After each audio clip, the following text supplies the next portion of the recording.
And okay, we are being live streamed now, and let me just get us recording. Hi, welcome. I'm Paul Sugarman, and this is the Instant Shakespeare Company. And today we are reading The Life and Death of King Richard II, with just just a handful of actors. Let's introduce ourselves. Angus. Hi, Angus Hepburn in London, reading Richard. Okay, and Steve. You're muted, Steve. Steve, you're muted.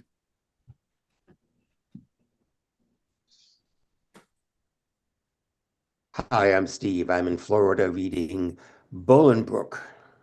Okay, and Eleanor. Hi, I'm Eleanor Elizabeth Foreman. I'm playing the Duchess of Gloucester and the Duchess of York and Scroop and Northumberland. Okay, and Jennifer. I'm Jennifer Finger. I'm in Houston, Texas. I am reading the Duke of Omro, Mowbray, Hotspur, and various other parts. Can you get your volume a little bit higher? Yeah, let's see. Okay. And Kitty's the last one. all right, and Kitty. I'm Kitty Chen. I'm reading a dozen people. Among them is the Queen, John of Gaunt, Lord Marshal, Willoughby Bagot Abbott. Sounds very sorry. So, a bunch of things. And we have Michael Gardner, who will be joining us a little bit later, who will be reading York, Duke of York, and the Gardner. And Jennifer's going to be reading the stage directions. And without further Testing. Do you hear everything okay? Yep, that's great. Can you hear me, Angus? Yeah, you're just a little on the low side. Okay.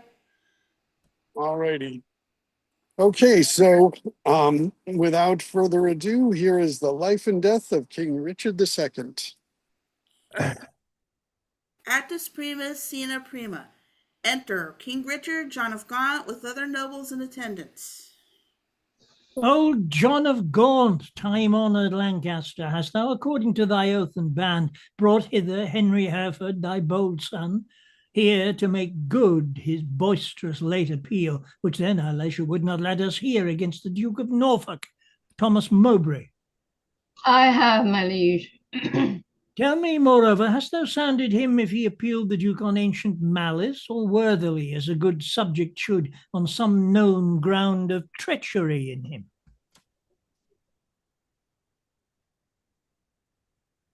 As near as I could sift him on that argument, on some apparent danger seen in him, aimed at your highness, no inveterate malice. Then call them to our presence, face to face, and frowning brow to brow. Ourselves will hear the accuser and the accused freely speak. High-stomached are they both, and full of ire, in rage, deaf as the sea, hasty as fire. Enter Bolingbroke and Mowbray. Many years of happy days befall my gracious sovereign, my most loving liege. Each day still better others' happiness, until the heavens, envying earth's good hap, add an immortal title to your crown. We thank you both, yet one but flatters us, as well appeareth by the cause you come, namely, to appeal each other of high treason. Cousin of Hereford, what dost thou object against the Duke of Norfolk, Thomas Mowbray?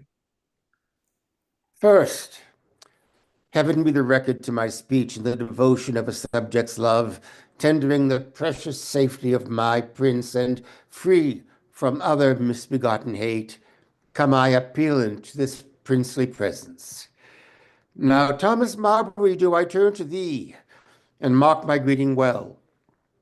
For what I speak, my body shall make good upon this earth, or my divine soul answer it in heaven. Thou art a traitor and a miscreant. too good to be so and too bad to live, since the more fair and crystal is the sky, the uglier seem the clouds that lie in it fly. Once more, the more to aggregate the note, with a foul traitor's name, stuff I thy throat, and wish, so please my sovereign, ere I move what my tongue speaks, my right drawn sword may approve. Let not my cold words here accuse my zeal. 'Tis not the trial of a woman's war, the bitter clamor of two eager tongues can arbitrate this cause betwixt us twain. The blood is hot that must be cooled for this. Yet can I not of such tame patience boast as to be hushed and not at all to say. First, the fair reverence of your highness curbs me from giving reins and spurs to my free speech, which else would post until it had returned these terms of treason doubly down his throat. Setting aside his high blood's royalty, and let him be no kinsman to my liege, I do defy him, and I spit at him, call him a slanderous coward and a villain, which to maintain I would allow him odds, and meet him were I tied to run afoot, even to the frozen ridges of the Alps, or any other ground inhabitable, wherever Englishman durst set his foot.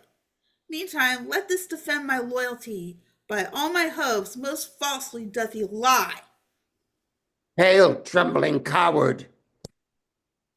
There I throw my gage, disclaiming here the kindred of a king, and lay aside my high blood's royalty, which fear, not reverence, makes thee to accept. If guilty dread hath left thee so much strength as to take up mine honor's pawn, then stoop. By that, and all the rights of the knighthood else, will I make good against thee arm to arm. What I have spoken, how thou canst devise. I take it up, and by that sword I swear, which gently lay my knighthood on my shoulder, I'll answer thee in any fair degree, or chivalrous design of knightly trial. And when I mount, alive may I not light, if I be traitor or unjustly fight. What doth our cousin lay to Mowbray's charge? It must be great that can inherit us, so much as of a thought of ill in him. Look what I said. My life shall prove it true, that Mowbray hath received 8,000 nobles in name of lendings for your highness soldiers, the which he hath detained for lewd employments, like a false traitor and injurious villain. Besides, I say, and will in battle prove, or here or elsewhere to the furthest verge that ever was surveyed by English eye, that all the treasons for these 18 years complotted and contrived in this land, fetched from false Mowbray their first head and spring. Further, I say, and further will maintain, upon his bad life to make all this good, that he did plot the Duke of Gloucester's death, suggest his son believing adversaries, and consequently, like a traitor coward, sluiced out his innocent soul through streams of blood, which blood, like sacrificing Abel's cries, even from the tongueless caverns of the earth, to me, for justice and rough chastisement, and by the glorious worth of my descent, this arm shall do it, or this life be spent. How high a pitch his resolution soars! Thomas of Norfolk, what sayest thou to this? Oh, let my sovereign turn away his face, and bid his ears a little while be deaf, till I have told this slander of his blood, how God and good men hate so foul a liar. Mowbray, impartial are our eyes and ears. Were he my brother, nay, our kingdom's heir, as he is but my father's brother's son. Now by my sceptre's oar I make a vow, such neighbour nearness to our sacred blood should not think privilege him, nor partialize the unstooping firmness of my upright soul. He is our subject, Mowbray, so art thou. free speech and fearless, I to thee allow. Then, Bolingbroke, as low as to thy heart, through the false passage of thy throat, thou liest. 3 parts of that receipt I had for Callus, dispersed I to his highness' soldiers. The other part reserved I by consent, for that my sovereign liege was in my debt. Upon remainder of a degree accompt, since last I went to France to fetch his queen. Now swallow down that lot. For Gloucester's death, I slew him not, but, to mine own disgrace, neglected my sworn duty in that case. For you, my noble lord of Lancaster, the honorable father to my foe, once I did lay in ambush for your life, a trespass that doth vex my grieved soul. But ere I last received the sacrament, I did confess it, and exactly begged your grace's pardon, and I hope I had it. This is my fault. As for the rest appealed, it issues from the rancor of a villain, a recreant, and the most degenerate traitor, which in myself I boldly will defend, and interchangeably hurl down my gage upon this overweening traitor's foot, to prove myself a loyal gentleman, even in the best blood chambered in his bosom. In haste whereof, most heartily I pray your highness to assign our trial day. Wrath, kindred gentlemen, be ruled by me. Let's purge this choler without letting blood. This we prescribe, though no physician. Deep malice makes too deep incision. Forget, forgive, conclude, and be agreed. Our doctors say that this is no time to bleed. Good uncle, let this end where it begun. We'll calm the Duke of Norfolk, you your son. To be and make peace shall become my age. Throw down, my son, the Duke of Norfolk's gage. The Norfolk, throw down his. When obedience bids, I should not bid again. Norfolk, throw down. We bid there is no but. Myself I throw, dread sovereign, at thy foot. My life thou shalt command, but not my shame, the one my duty owes, but my fair name, despite of death, that lives upon my grave to dark dishonors use, thou shalt not have. I am disgraced, impeached, and baffled here, pierced to the soul with slander's venom spear, the which no balm can cure, but his heart blood which breathed this poison. Rage must be withstood. Give me his gage. Lions make leopards tame. Yea, but not change of spots. Take but my shame, and I resign my gage. My dear, dear lord, the purest treasure mortal times afford is spotless reputation. That away, men are but gilded loam or painted clay. A jewel in a 10 times barred up chest is a bold spirit and a loyal breast. Mine honor is my life. Both grow in one. Take honor from me, and my life is done. Then, dear my liege, mine honor let me try, and that I live, and for that will I die. Cousin, throw down your gage. Do you begin? O heaven, defend my soul from such foul sin. Shall I seem crestfallen in my father's sight, or with pale beggar fear impeach my height before this outdared dastard? Ere my tongue shall wound mine honor with such feeble wrong, or sound so base a powell, my teeth shall tear the slavish motive of recanting fear, and spit it bleeding to his high disgrace, where shame doth harbor, even in Mowbray's face. Exit gone. We were not born to sue, but to command, which, since we cannot do to make you friends, be ready, as your life shall answer it, at Coventry upon St. Lambert's day.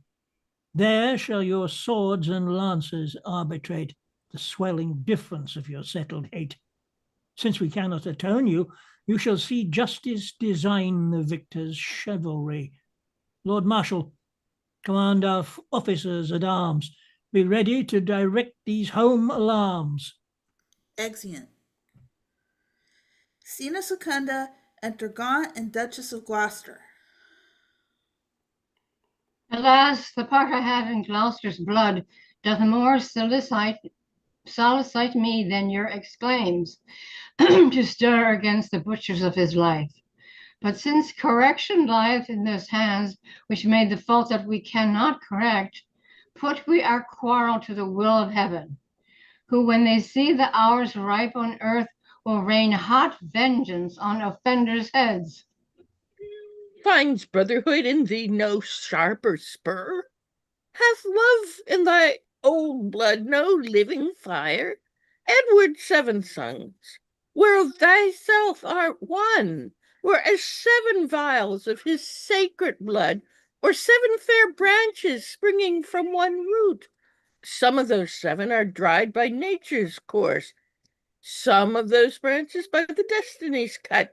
But Thomas, my dear lord, my life, my Gloucester, one vial full of Edward's sacred blood, one flourishing branch of his most royal root is cracked, and all the precious liquor spilt, is hacked down, and his summer leaves all faded by envy's hand and murder's bloody axe.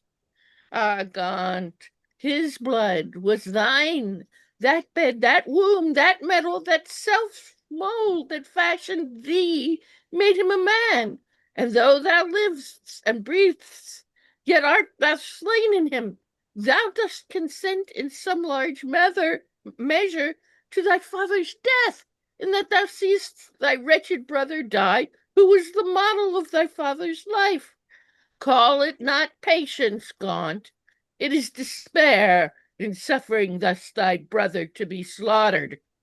Thou showest the naked pathway to thy life, teaching stern murder how to butcher thee. That which in mean men we entitle patience is pale, cold cowardice in noble breasts. What shall I say to safeguard thine own life? The best way is to venge my Gloucester's death. Heaven's is the quarrel. For heaven substitute his deputy, anointed in his sight, hath caused his death, the which, if wrongfully, let heaven revenge. For I may never lift an angry arm against his minister. Where then, alas, may I complain myself? To heaven, the widow's champion to defense. Why then I will. Farewell, old Gaunt. Thou goest to Coventry, there to behold our cousin Hereford and fell Mowbray fight. Oh, sit my husband's wrongs on Hereford's spear, that it may enter butcher Mowbray's breast. Or if misfortune miss the first career, be Mowbray's sin so heavy in his bosom that they may break his foaming courser's back and throw the rider headlong in the lists, a caitiff recreant to my cousin Hereford. Farewell, old Gaunt, thy sometimes brother's wife, with her companion grief must end her life. Sister, farewell. I must to Coventry as much good stay with thee as go with me. Yet one word more. Grief boundeth where it falls, not with the empty hollowness, but wait. I take my leave before I've begun, for sorrow ends not when it seemeth done. Commend me to my brother Edmund York. Lo, this is all. Nay, yet depart not so. Though this be all, yet do not so quickly go. I shall remember more. Bid him a what? With all good speed at Plashy, visit me. Alack, and what shall good old York there see but empty lodgings and unfurnished walls, unpeopled offices, untrodden stones, and what here there for welcome but my groans? Therefore commend me, let him not come there to seek out sorrow that dwells everywhere. Desolate, desolate will I hence and die. The last leave of thee takes my weeping eye. Exeunt. Scena tertia, enter Marshal and Omrah.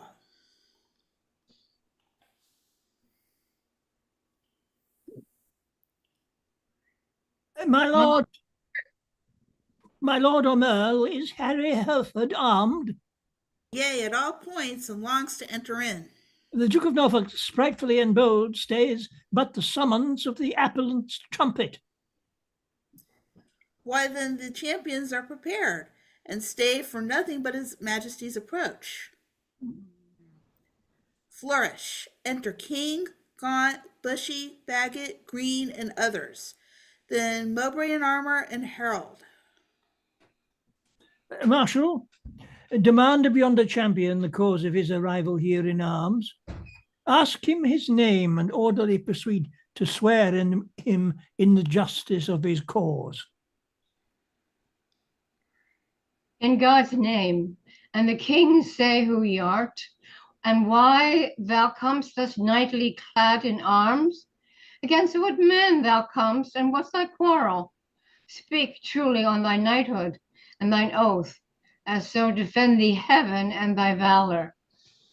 My name is Thomas Mowbray, Duke of Norfolk, who hither comes engaged by my oath, which heaven defend a knight should violate, both to defend my loyalty and truth to God, my king, and his succeeding issue against the Duke of Hereford that appeals me, and by the grace of God, and this mine arm, to prove him, in defending of myself, a traitor to my God, my king, and me, and as I truly fight, defend me heaven.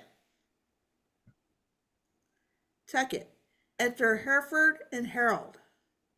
Marshal, ask yonder knight in arms both who he is and why he cometh hither, thus placed in habiliments of war, and formally, according to our law, depose him in the justice of his cause.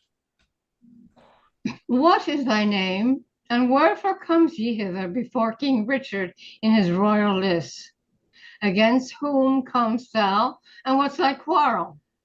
Speak like a true knight, so defend thee heaven. Henry of Hereford, Lancaster, and Derby am I, who ready here do stand in arms to prove by heaven's grace and my body's valor in lists on Thomas Mowbray, Duke of Norfolk, that he's a traitor foul, and dangerous to God of heaven, King Richard, and to me. And as I truly fight, defend me heaven. On pain of death, no person be so bold or daring hardy as to touch the list, except the marshal, and such officers appointed to direct these fair designs. Lord Marshal, let me kiss my sovereign's hand and bow my knee before his majesty. For Mowbray and myself are like two men that vow long and weary privilege. Then let us take a ceremonious leave and loving farewell of our several friends. The appellant in all duty greets your highness and craves to kiss your hand and take his leave. We will descend and fold him in our arms. Cousin of Hereford, as thy cause is just, so be thy fortune in this royal fight. Farewell, my blood, which if today thou shed, lament we may, but not revenge thee dead. Oh, let no noble eye profane a tear for me, if I be gored with Mowbray's spear. As confident as is the falcon's flight against a bird do I take with Mowbray fight. My living lord, I take leave of you, my noble cousin, Lord Amelie, not sick, although I have to do with death, but lusty, young, and cheerily drawing breath. Lo, as at English feast, so I regret the daintiest last, to make the end most sweet. O thou, the earthly author of my blood, whose youthful spirit in me regenerate, doth with a twofold rigor lift me up to reach at victory above my head. Add proof unto mine armor with thy prayers, and with thy blessings steel my lance's point, that it may enter Mowbray's waxen coat, and furnish knew the name of John of Gaunt, even in the lusty behavior of his son. Heaven in thy good cause make thee prosperous, be swift like lightning in the execution, and let thy blows doubly redoubled fall like amazing thunder on the casque of thy amazed pernicious enemy. Rouse up thy youthful blood, be valiant and live. Mine innocence and St. George to thrive. However heaven or fortune casts my lot, there lives or dies, true to King Richard's throne, a loyal, just, and upright gentleman. Never did captive with a freer heart cast off his chains of bondage and embrace his golden uncontrolled enfranchisement more than my dancing soul doth celebrate this feast of battle with mine adversary. Most mighty liege, and my companion peers, take from my mouth the wish of happy years, as gentle and as jocund as to jest. Go I to fight, truth hath a quiet breast. Farewell, my lord. Securely I espy virtue with valour couched in thine eye. Order the trial, Marshal, and begin. Harry of Hereford, Lancaster, and Derby, receive thy lance, and heaven defend thy right. Strong as a tower in hope, I cry amen. Go bear this lance to Thomas D. of Norfolk.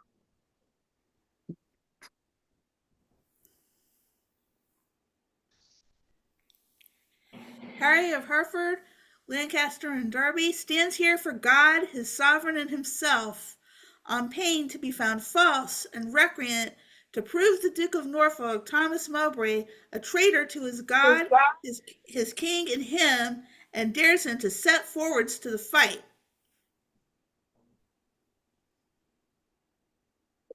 Here standeth Thomas Mowbray, Duke of Norfolk, on pain to be found false and recreant, both to defend himself and to approve Henry of Hereford, Lancaster, and Derby, to God his sovereign, and to him disloyal, courageously and with a free desire attending but the signal to begin. Charge Sound sounded. trumpets and set forward combatants. Stay, the king hath thrown his warder down. Let them lay by their helms and their spears, and both return back to their chairs again. Withdraw with us, and let the trumpets sound while we return these dukes what we decree. A long flourish. Draw near and list what with our counsel we have done, for that our kingdom's earth should not be soiled with that dear blood which it hath fostered. And for our eyes do hate the dire aspect of civil wounds ploughed up with neighbours' swords, which so roused up with boisterous, untuned drums, with harsh resounding trumpets, dreadful bray, and grating shock of wrathful iron arms, might from our quiet confines fright fair peace, and make us wade even in our kindred's blood. Therefore, we banish you our territories, you, cousin Hereford, upon pain of death, till twice 5 summers have enriched our fields, shall not re-greet our fair dominions, but tread the stranger paths of banishment. Your will be done. This must my comfort be, that sun that warms you here shall shine on me, and those his golden beams to you here lent shall point on me and gild my banishment. Norfolk, for thee remains a heavier doom, which I with some unwillingness pronounce. The sly, slow hours shall not determinate the dateless limit of thy dear exile. The hopeless word of never to return I breathe against thee upon pain of life. Heavy sentence, my most sovereign liege, and all unlooked for from your highness' mouth. The dearer merit, not so deep a maim, as to be cast forth in the common air, have I deserved at your highness' hands. The language I have learned these 40 years, my native English, now I must forgo. And now my tongue's use is to me no more than an unstringed viol or a harp, or like a cunning instrument cased up, or being open, put into his hands that knows no touch to tune the harmony. Within my mouth you have enjailed my tongue, doubly precocious with my teeth and lips, and dull, unfeeling, barren ignorance is made my jailer to attend on me. I am too old to fawn upon a nurse, too far in years to be a pupil now. What is their sentence then, but speechless death, which robs my tongue from breathing native breath? It boots thee not to be compassionate after our sentence. Plaining comes too late.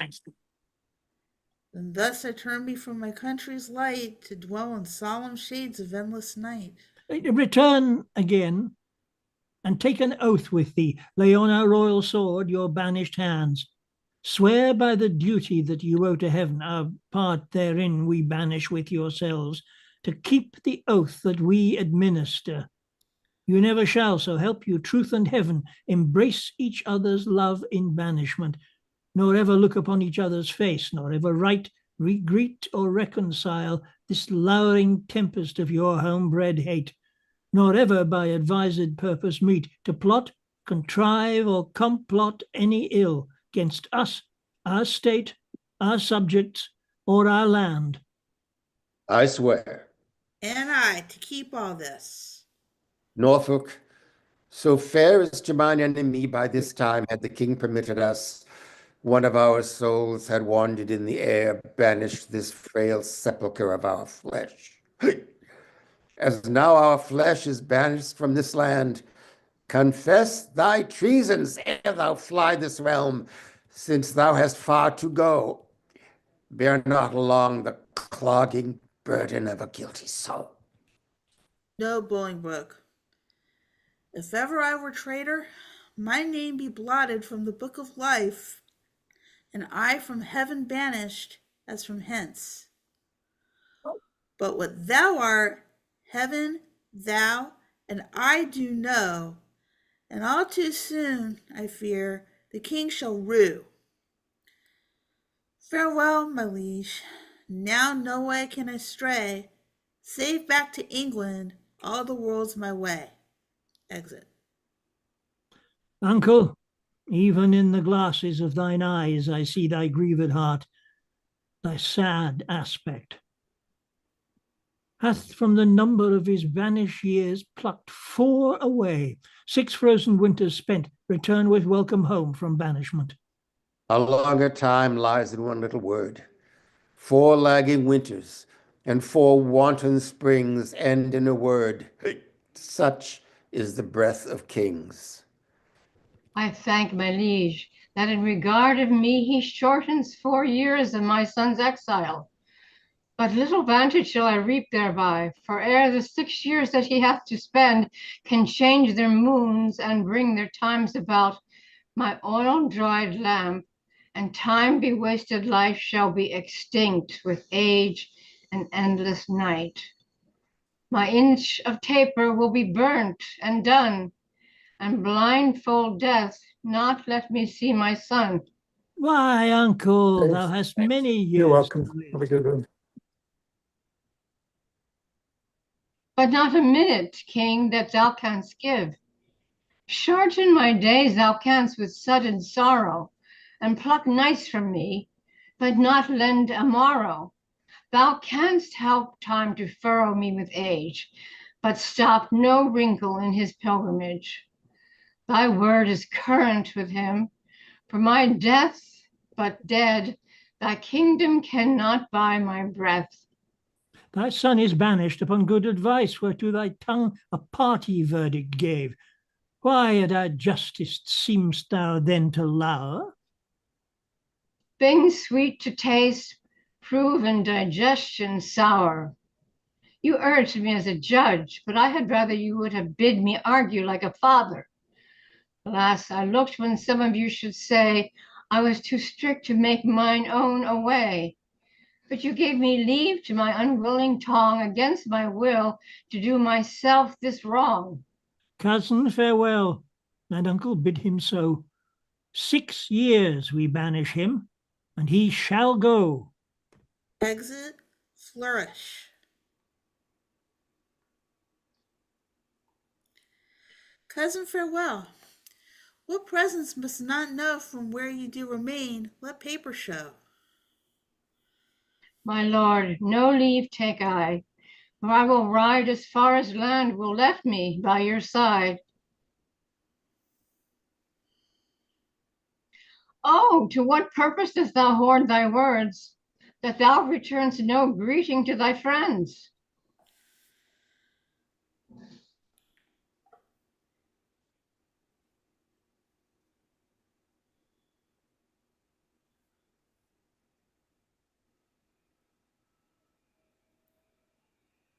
Who's doing? Anybody? Bolingbroke. Who's doing Bolingbroke? Steve. Oh, Steve?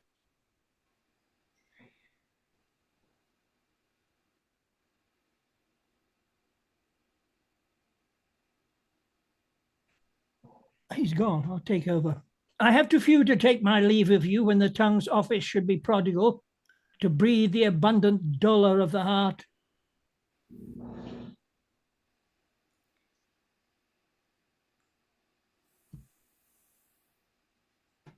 Who's doing Gaunt? Kitty. I'm sorry, I've lost my place. Page Bit- 25. What? Page 25 after Bolingbroke's speech. I'll give the speech Bolingbroke's again. I have too few to take my leave of you when the tongue's office should be prodigal, to breathe the abundant dolour of the heart. Thy grief is but thy absence for a time. Joy absent, grief. Absent. Grief is present for that time. What is 6 winters that are quickly gone? To men enjoy, but grief makes 1 hour 10. Call it a travel that thou takes for pleasure. My heart will sigh when I miscall it so, which finds it an enforced pilgrimage. The sullen passage of thy weary steps esteem a soul, wherein thou art to set the precious jewel of thy home return. Oh, who can hold a fire in his hand by thinking on the frosty Caucasus? Or cloy the hungry edge of appetite by imagination of a feast, or wallow naked in December snow by thinking on fantastic summer's heat? Oh no.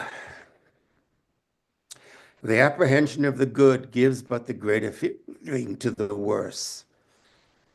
Fell sorrow's tooth doth ever rankle more than when it bites but lanceth not the soul. Come, come, my son, I'll bring thee on thy way.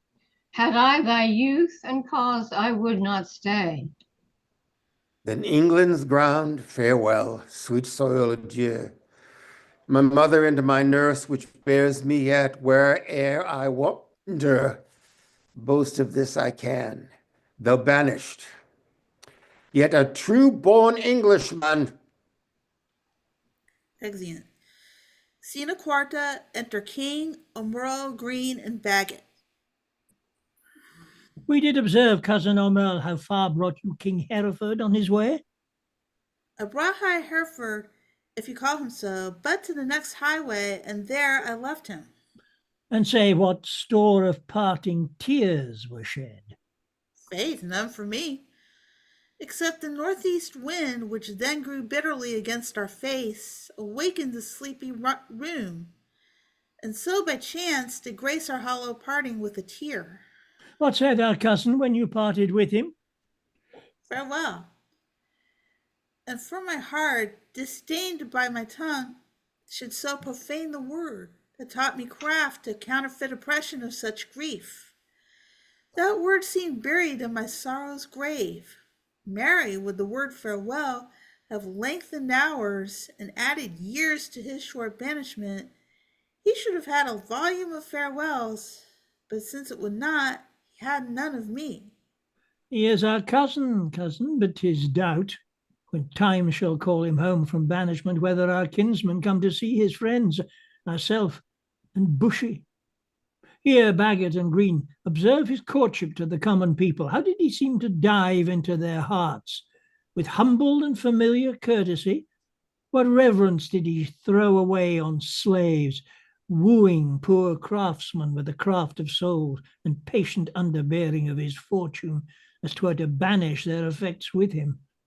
Off goes his bonnet to an oyster wench. A brace of draymen bid God speed him well, and had the tribute of his supple knee.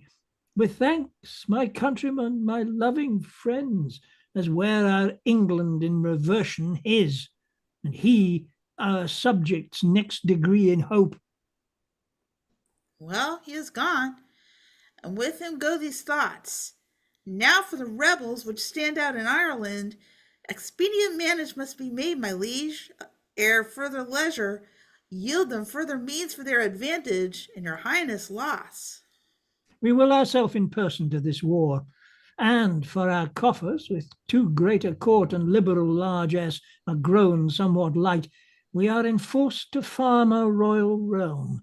The revenue thereof shall furnish us for our affairs in hand. If that come short, our substitutes at home shall have blank charters, whereto, when they shall know what men are rich, they shall subscribe them for large sums of gold, and send them after to supply our wants. We will make for Ireland presentry. Enter Bushy. Bushy, what news?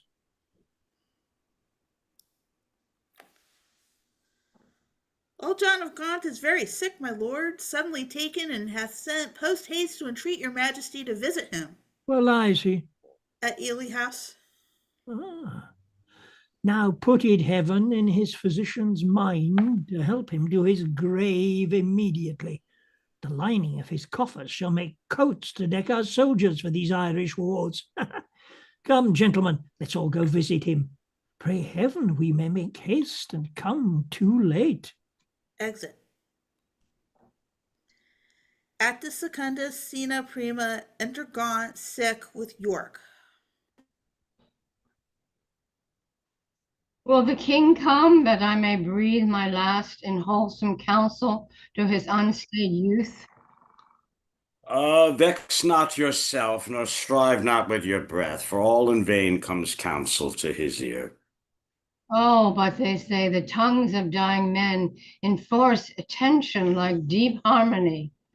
Where words are scarce, they are seldom spent in vain, for they breath truth, that breath their words in pain. He that no more must say is listened more than they whom youth and ease have taught to glose. More are men's ends marked than their lives before. The setting sun and music in the close, as the last taste of sweets is the sweetest last. Written remembrance more than things long past. Though Richard my life's counsel would not hear, my death's sad tale may yet undeaf his ear. No, it is stopped with other flattering sounds, as praises of his state than they are found, lascivious meters, to whose venom sound the open air of youth doth always listen. Report of fashions in proud Italy, whose manners still are tardy apish nation, our tardy apish nation limps after in pace imitation. Where doth the world thrust forth of vanity, so it be new, there is no respect how vile that is not quickly buzzed into his ears. That's all too late comes counsel to be heard, where a will doth mutiny with wit's regard. Direct not him, whose way himself will choose. 'Tis breath thou lackest, and that breath wilt thou lose. Methinks I am a prophet new inspired, and thus expiring do foretell of him. His rash, fierce blaze of riot cannot last, for violent fires soon burn out themselves. Small showers last long, but sudden storms are short. He tires betimes, that spurs too fast betimes. With eager feeding, food doth choke the feeder. Light vanity, insatiate cormorant, consuming means soon preys upon itself. This royal throne of kings, this sceptred isle, this earth of majesty, this seat of Mars, this other Eden, demi-paradise, this fortress built by nature for herself against infection and the hand of war.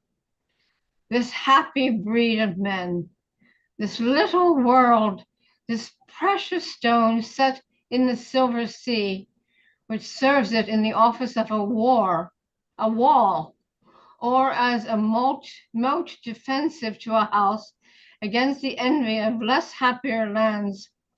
This blessed plot, this earth, this realm, this England, this nurse, this teeming womb of royal kings, feared by their breed and famous for their birth, renowned for their deeds as far from home, for Christian service and true chivalry, as is the sepulchre in stubborn jewelry of the world's ransom, Blessed Maria's Son. The land of such dear souls, this dear, dear land, dear for her reputation through the world, is now leased out. I die pronouncing it, like to a tenement or pelting farm. England bounded with a triumphant sea, whose rocky shore beats back the envious sedge of watering Neptune, is now bound in with shame, with inky blots and rotten parchment bonds. That England that was wont to conquer others have made a shameful conquest of itself. Ah, would the scandal vanish with my life, how happy then were my ensuing death. Enter King, Queen, Emerald, Bushy, Green, Bagot, Ross, and Willoughby. The king is come. Deal mildly with his youth, for young hot colts being raged do rage the more.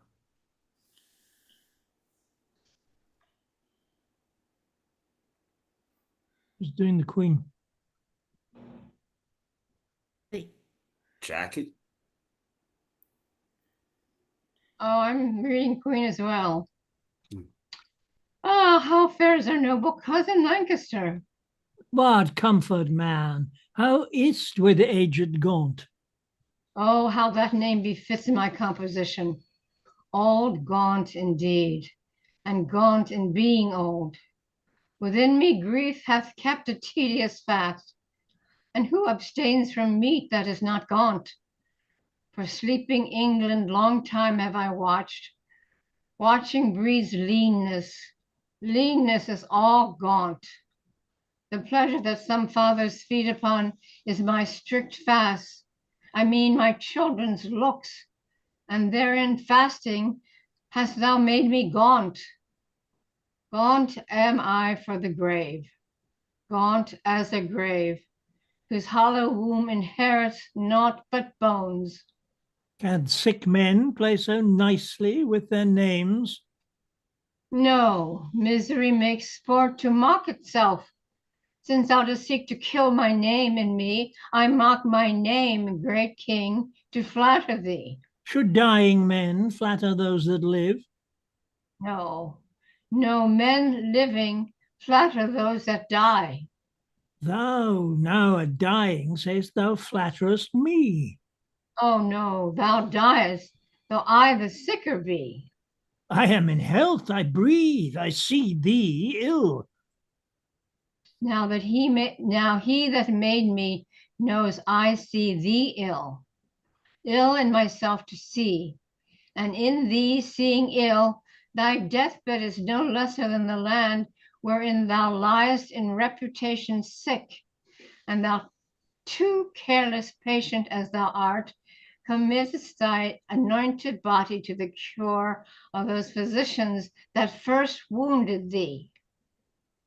1,000 flatterers sit within thy crown, whose compass is no bigger than thy head, and yet encaged in so small a verge, thy waist is no whit lesser than thy land. Oh, had thy grandsire with a prophet's eye seen how his son's son should destroy his sons, from forth thy rich he would have laid thy shame, deposing thee before thou wert possessed, which are possessed now to depose thyself. My cousin, were thou regent of the world, it were a shame to let his land by lease. But for thy world, enjoying but this land, is it not more than shame to shame it so?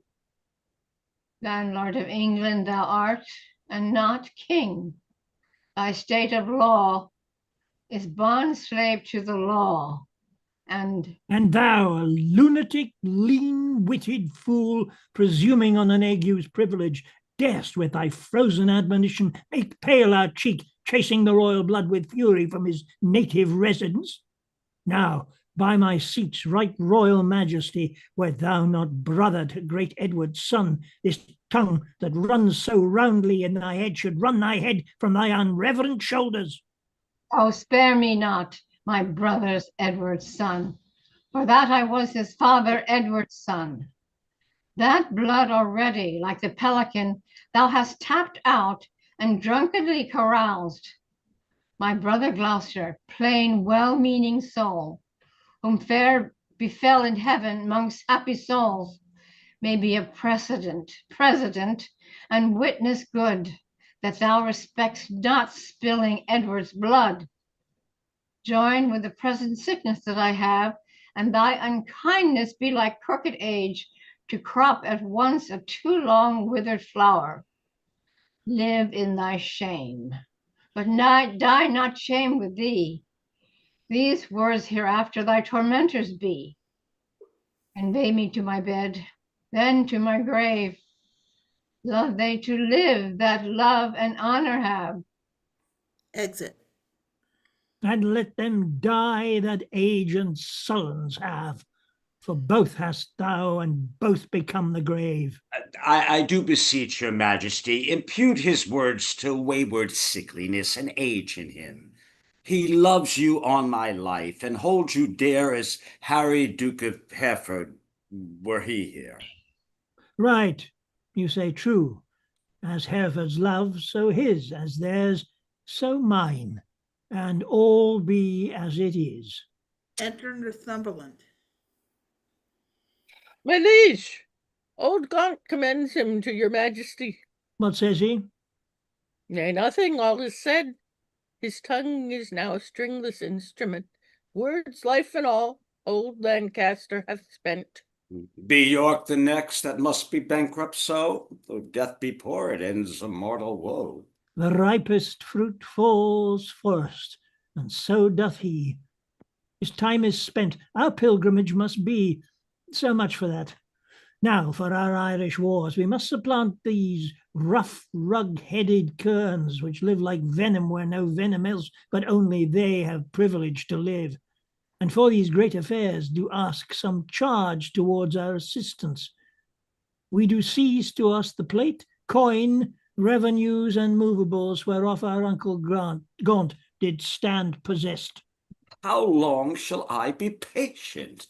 Oh, how long shall tender duty make me suffer wrong? Not Gloucester's death, nor Hereford's banishment, nor Gaunt's rebukes, nor England's private wrongs, nor the prevention of poor Bolingbroke about his marriage, nor my own disgrace has ever made me sour my patient cheek or bend my wrinkle on my sovereign's face. I am the last of noble Edward's sons, of whom thy father, Prince of Wales, was first in war, was never lion raged more fierce in peace, was never gentle lamb more mild than was that young and princely gentleman. His face thou hast, for even so looked he, accomplished with the number of thy hours, but when he frowned, it was against the French, and not against his friends. His noble hand did win what he did spend, and spent not that which his triumphant father's hand had won. His hands were guilty of no kindred's blood, but bloody with the enemies of his kin. Oh, Richard, York is too far gone with grief, or else he would never compare between. Why, uncle, what's the matter? Oh, my liege, pardon me, if you please. If not, I please not be pardoned, and content with all. Seek you to seize and gripe into your hands the royalties and rights of banished Hereford? Is not Gaunt dead? And does not Hereford live? Was not Gaunt just? And is not Harry true? Did not the one deserve to have an heir? Is not this heir a well-deserving son? Take Hereford's rights away, and take from time his charters and his customary rights. Let not tomorrow then ensue today be not thyself. For how art thou a king but by fair sequence and succession? Now afford God, God forbid I say true, if you do wrongfully seize Hereford's right, call in letters patents that he hath by his attorneys general to sue his livery and deny his offered homage, you pluck 1,000 dangers on your head. You lose 1,000 well-disposed hearts, and prick my tender patience to those thoughts which honor and allegiance cannot think. Think what you will. We seize into our hands his plate, his goods, his money, and his lands. I'll not be the while. My liege, farewell.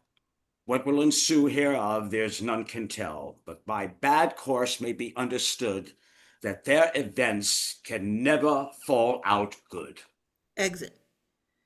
Go, Bushy, to the Earl of Wiltshire straight. Bid him repair to us at Ely House to see this business. Tomorrow next we will for Ireland, and 'tis time, I trow, and we create, in absence of ourself, our uncle York, Lord Governor of England, for he is just and always loved us well. Come on, our queen, tomorrow we must part. Be merry, for our time of stay is short. Flourish. Manette, Northumberland, Willoughby, and Ross. Well, lords, the Duke of Lancaster is dead. And living too, for now his son is Duke.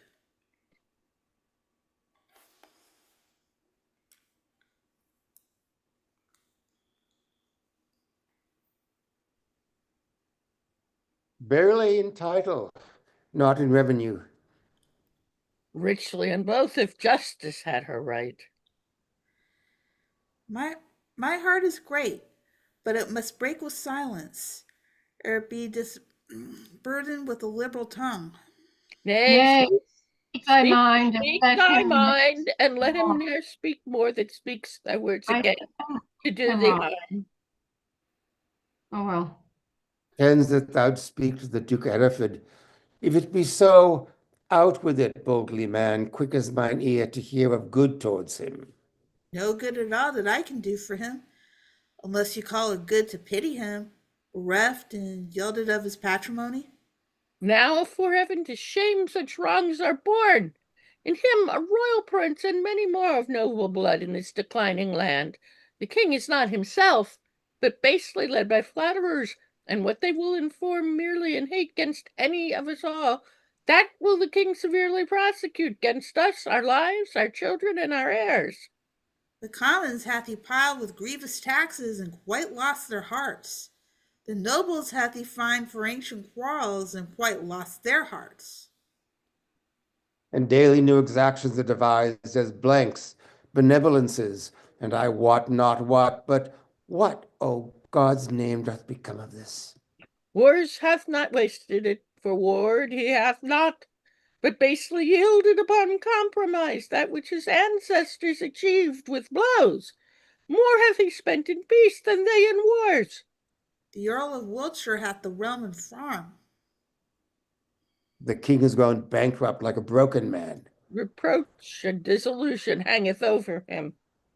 He hath not money for these Irish wars, his burdenous taxations notwithstanding, but by the robbing of the banished duke. His noble kinsman most degenerate king. But, lords, we hear this fearful tempest sing, yet seek no shelter to avoid the storm. We see the wind sit sore upon our sails, and yet we strike not, but securely perish. We see the very wrack that we must suffer, and unavoided is the danger now for suffering so the causes of our wrack. Not so. Even through the hollow eyes of death I spy life appearing, but I dare not say how near the tidings of our comfort is. Nay, let us share thy thoughts as thou dost ours. Be confident to speak, Northumberland. We three are but thyself, and speaking so, thy words are but as thoughts. Therefore be bold. Then thus, I have from Port LeBlanc, a bay in Britain, received intelligence that Harry, Duke of Hereford, Reynold, Lord Cobham, that late broke from the Duke of Exeter, his brother Archbishop late of Canterbury, Sir Thomas Erpingham, Sir John Rainston, Sir John Norbury, and Sir John Waterton and Francis Quoint, all these well furnished by the Duke of Britain, with 8 tall ships, 3,000 men of war, are making hither with all due expedience, and shortly mean to touch our northern shore. Perhaps they had ere this, but that they stay the first departing of the king for Ireland. If then we shall shake off our slavish yoke, imp out our drooping country's broken wing, redeem from breaking pawn the blemished crown, wipe off the dust that hides our scepter's guilt, and make high majesty look like itself, away with me in post to Ravensburg. But if you faint, as fearing to do so, stay and be secret, and myself will go. To horse, to horse. Urge doubts to them and fear.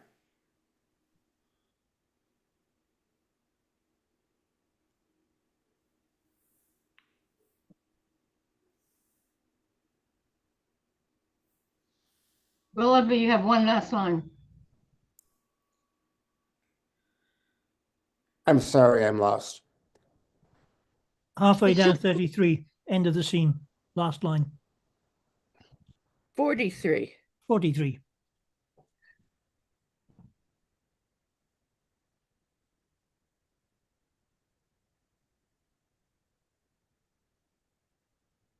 I'm Just sorry. before,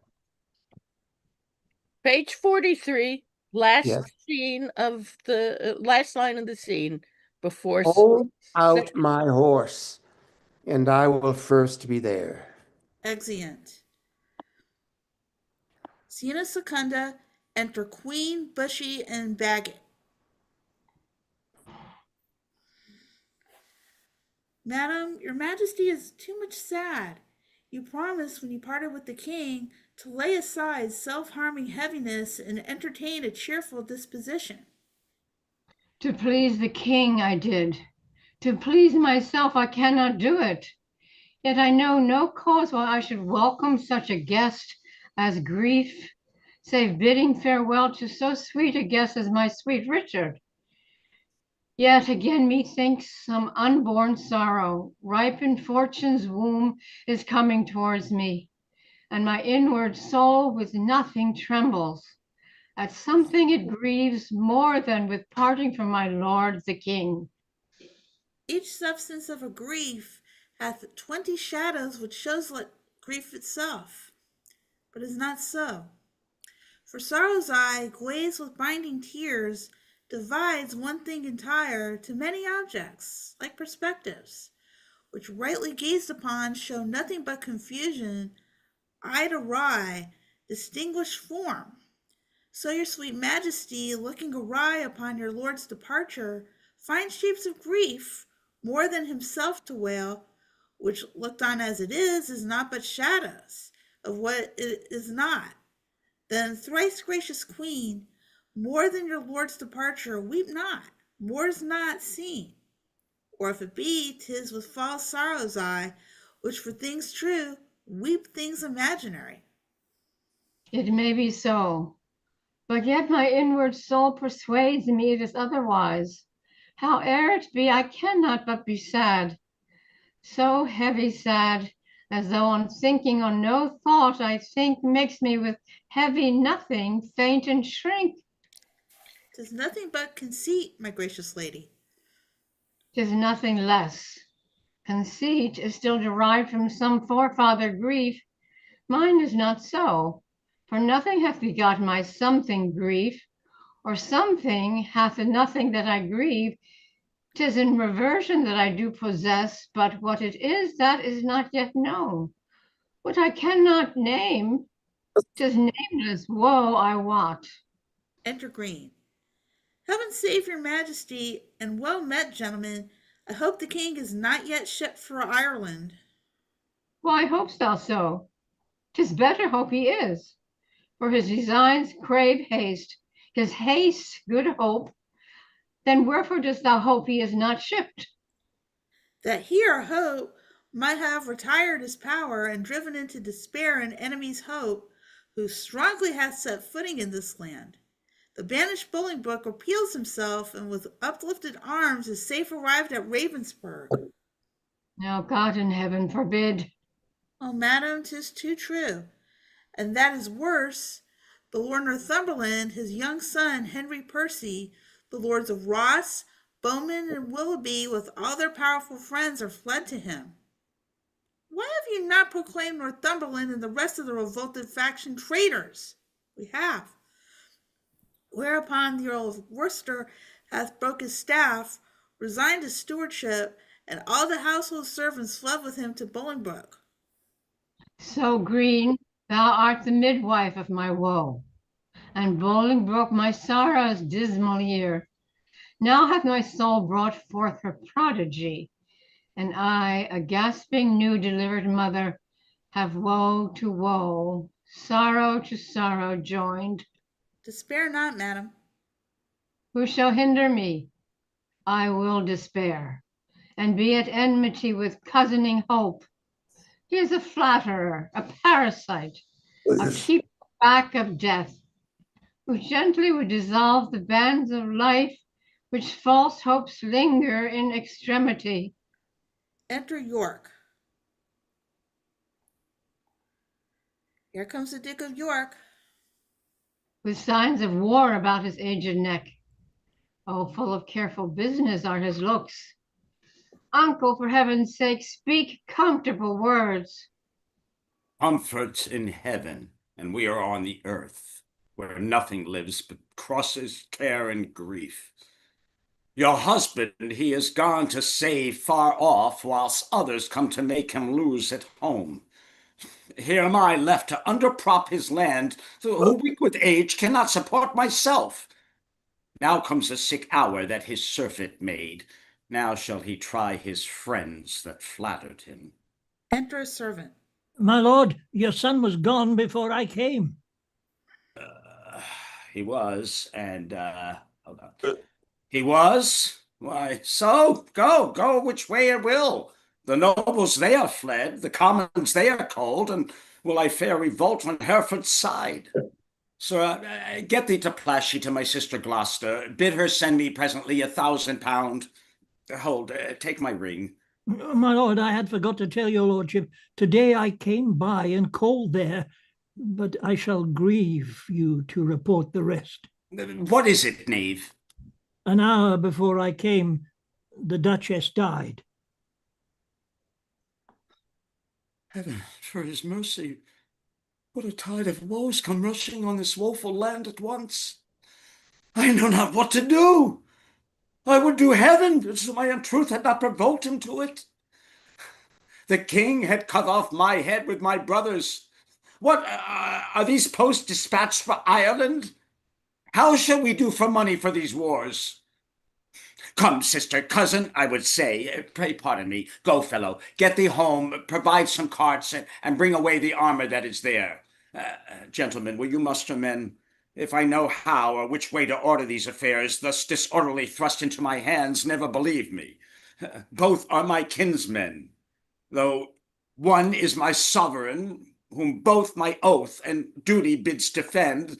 The other again is my kinsman, whom the king hath wronged, whom conscience and my kindred bids to right. Well, somewhat we must do. Come, cousin, go, I'll dispose of you. Gentlemen, go muster up your men and meet me personally at Berkeley Castle. I should to Plassey too, but time will not permit. All is uneven and everything is left at 6 and 7. Exit. The wind sits fair for news to go to Ireland, but none returns. For us to levy power proportional to the enemy is all impossible. Besides, our nearness to the king of love is near the hate of those love not the king. And that's the wavering commons, for their love lies in their purses, and whoso empties them by so much fills their hearts with deadly hate. Wherein the king stands generally condemned. If judgment lie in them, then so do we, because we have been ever near the king. Well, I will for refuge straight to Bristol Castle. The Earl of Wiltshire is already there. Thither will I with you, for little office will the hateful commons perform for us, except like curs to tear us all in pieces. Will you go along with us? No, I go to Ireland to his majesty. Farewell, if heart's presages be not vain, we three here part, that ne'er shall meet again. Thus as yours thrives to beat back Bolingbroke. Alas, poor Duke, the task he undertakes is numbering sands and drinking oceans dry. Where one on his side fights, thousands will fly. Farewell at once, for all and ever. Well, we may meet again. I fear me never. Exit. Scene of Tertia enters the Duke of Hereford in Northumberland.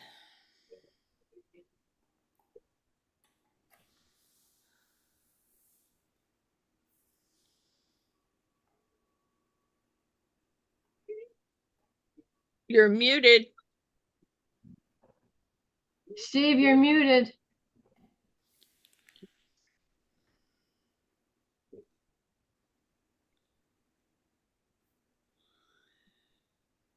How far is it, my lord, to Berkeley now? Believe me, noble lord, I'm a stranger here in Gloucestershire. These high wild hills and rough uneven ways draws out our miles and makes them wearisome, and yet our fair discourse hath been as sugar, making the hard way sweet and delectable. But I bethink me what a weary way from Ravensburg to Cotswold will be found in Rose and Willoughby, wanting your company, which I protest hath very much beguiled the tediousness and process of my travel. But theirs is sweetened with the hope to have the present benefit that I possessed, and hope to joy is little less in joy than hope enjoyed. By this the weary lords shall make their way seem short, as mine hath done, by sight of what I have, your noble company. Of much less value is my company than your good words. But who comes here? It is my son, young Harry Percy, sent from my brother Worcester. Whencesoever, Harry, how fares your uncle? Harry? Oh, I don't think we have one. that's me. Enter Harry Percy. I had thought my lord to have learned his health of you. Why, is he not with the queen? No, my good lord, he hath forsook the court, broken his staff of office, and dispersed the household of the king. What was his reason? He was not so resolved when we last spake together. Because your lordship was proclaimed traitor. But he, my lord, is gone to Ravensburg to offer service to the Duke of Hereford, and sent me over by Berkeley to discover what power the Duke of York had levied there, then with direction to repair to Ravensburg. Have you forgot the Duke of Hereford, boy? No, my good lord, for that is not forgot which ne'er I did remember. To my knowledge, I never in my life did look on him.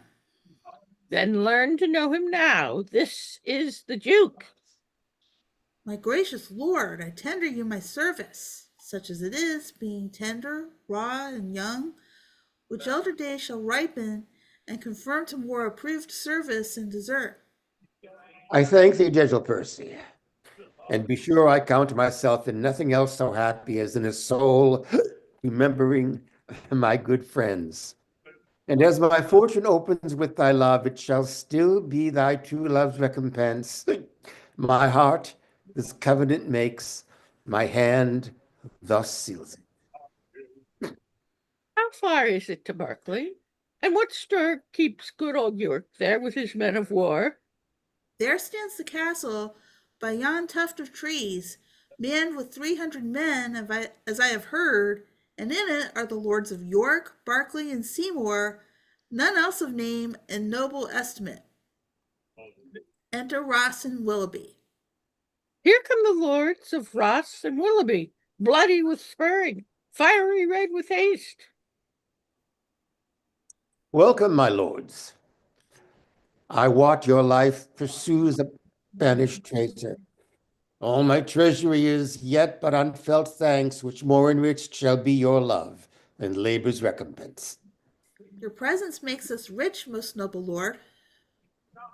And far surmounts our labor to attain it. Ever more thanks that you curb the poor, which till my infant fortune comes to years stands for my bounty. But who comes here? Enter Berkeley. It is my lord of Berkeley, as I guess.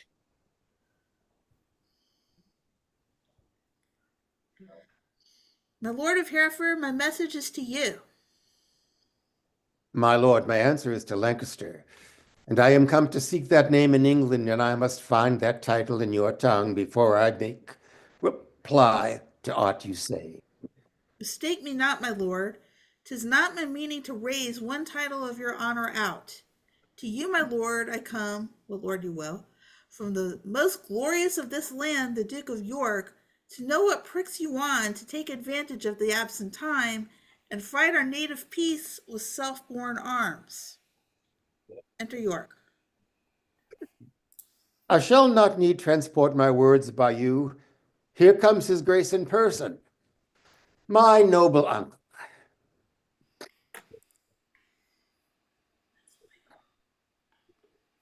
Show me thy humble heart and not thy knee, whose duty is deceivable and false. My gracious uncle. Tut, tut, grace me no grace, nor uncle me. I am no traitor's uncle, and that word grace is in an ungracious mouth is but profane. Why have thee banished and forbidden legs? Why have these banished and forbidden legs dared once to touch a dust of England's ground? For more than why have they dared to march so many miles upon her peaceful bosom, frightening her pale-faced villages with war and ostentation of despised arms? Comest thou because thy anointed king is hence? My foolish boy, the king is left behind, and in my loyal bosom lies his power.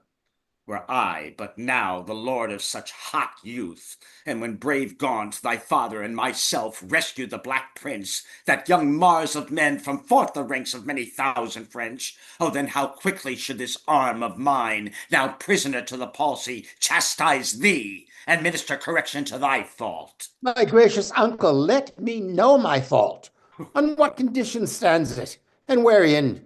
Even in the condition of the worst degree, in gross rebellion and detested treason.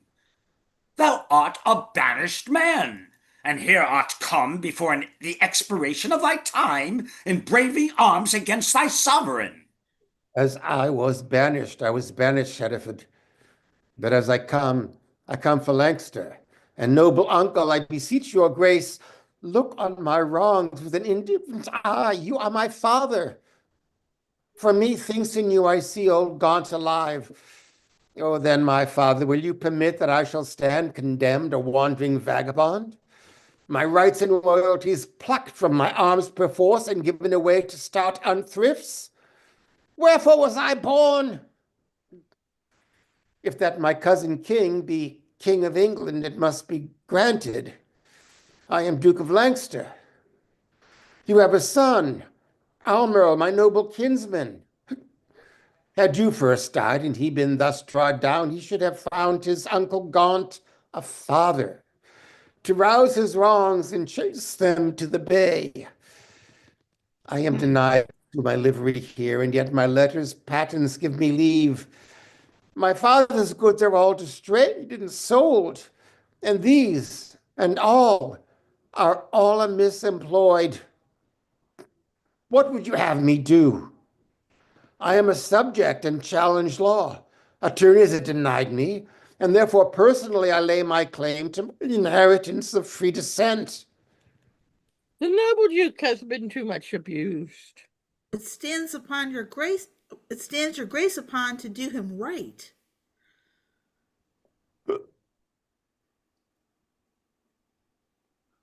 Base men by his endowments are made great. My lords of England, let me tell you this. I have had feelings of my cousin's wrongs and labored all I could do to do him right. But in this kind, to come in braving arms, be his own carver, and cut out his way to find out right with wrongs, it may not be. And you that do abet him in this kind, cherish rebellion, and are rebels all. The noble duke hath sworn his coming is but for his own, and for the sake of that we all have so strongly sworn to give him aid, and let him ne'er see joy that breaks that oath. Well, I see the issue of these arms. I cannot mend it. I must needs confess, because my power is weak and all ill left. But if I could, by him that gave me life, I would attach you all and make you stoop unto the sovereign mercy of the king. But since I cannot, be it known to you, I do remain as neuter. So fare you well, unless you please to enter into the castle and there repose you for this night.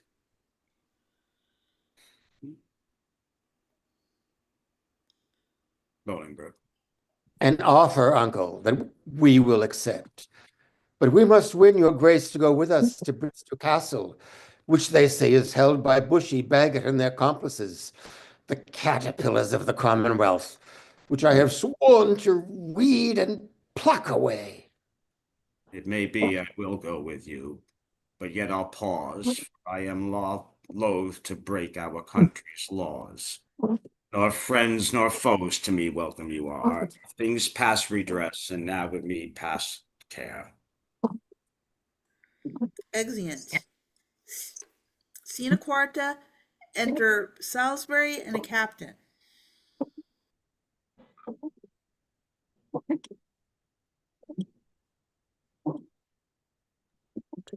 My lord of Salisbury, we have stayed 10 days and hardly kept our countrymen together, and yet we hear no tidings from the king. Therefore, we will disperse ourselves. Farewell. Stay yet another day, thou trusty Welshman. The king reposeth all his confidence in thee. 'Tis thought the king is dead. We will not stay. The bay trees in our country are all withered, and meteors fright the fixed stars of heaven.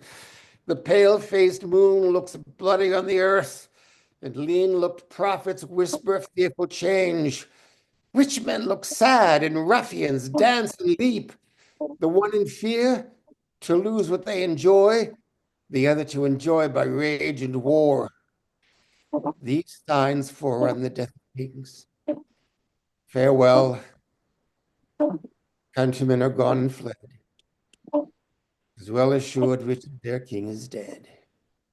Ah, Richard, Exit. eyes of heavy mind, I see thy glory like a shooting star fall to the base earth from the firmament. The sun sets weeping in the lowly west, witnessing storms to come, woe and unrest. My friends are fled to wait upon thy foes, and crossly to thy good all fortune goes. Exit. Actus tertius scena prima. Enter Bolingbroke, York, Northumberland, Ross, Percy, Willoughby with Bushy and Green prisoners. Bring forth these men, Bushy and Green. I will not vex your souls, since presently your souls must part your bodies. With too much urging our pernicious lives, for 'twere no charity. Yet to wash your blood from off my hands, here in the view of men, I will unfold some causes of your death. You have misled a prince, a royal king, a happy gentleman in blood and lineaments, by you unhappied and disfigured clean. You have in manner with your sinful hours made a divorce betwixt his queen and him, broke the possession of a royal bed, and stained the beauty of a fair queen's cheeks with tears, drawn from her eyes with your foul wrongs. Myself a prince, by fortune of my birth, ne'er to the king in blood and ne'er in love, till you did make him misinterpret me, have stooped my neck unto your injuries, and sighed my English breath in foreign clouds, eating the bitter bread of banishment.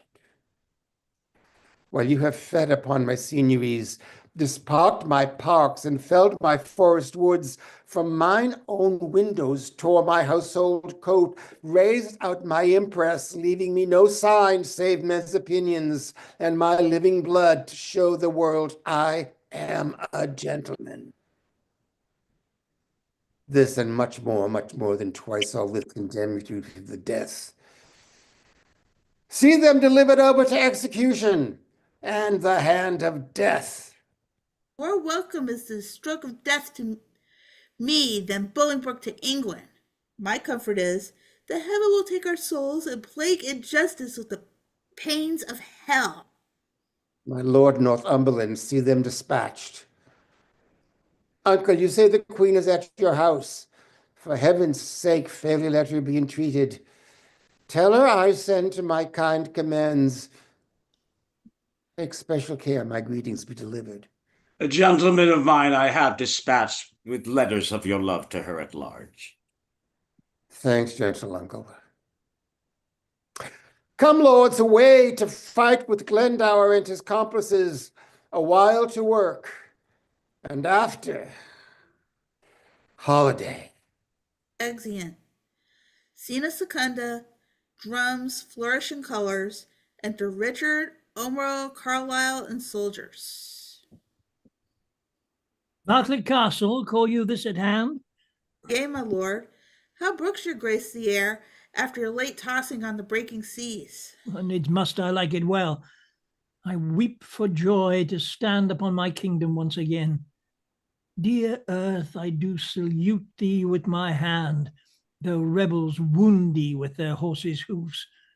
As a long-parted mother and her child plays fondly with her tears and smiles in meeting, so weeping, smiling, greet I thee, my earth, and do thee favour with my royal hands. Feed not thy sovereign's foe, my gentle earth, nor with thy sweets comfort his ravenous sense, but let thy spiders that suck up thy venom and heavy-gated toads lie in their way, doing annoyance to the treacherous feet which with usurping steps do trample thee. Yield, stinging nettles, to mine enemies, and when they from thy bosom pluck a flower, guard it, I prithee, with a lurking adder, whose double tongue may with a mortal touch throw death upon thy sovereign's enemies. Mock not my senseless conjuration, lords. This earth shall have a feeling, and these stones prove armored soldiers, ere her native king shall falter under foul rebellious arms.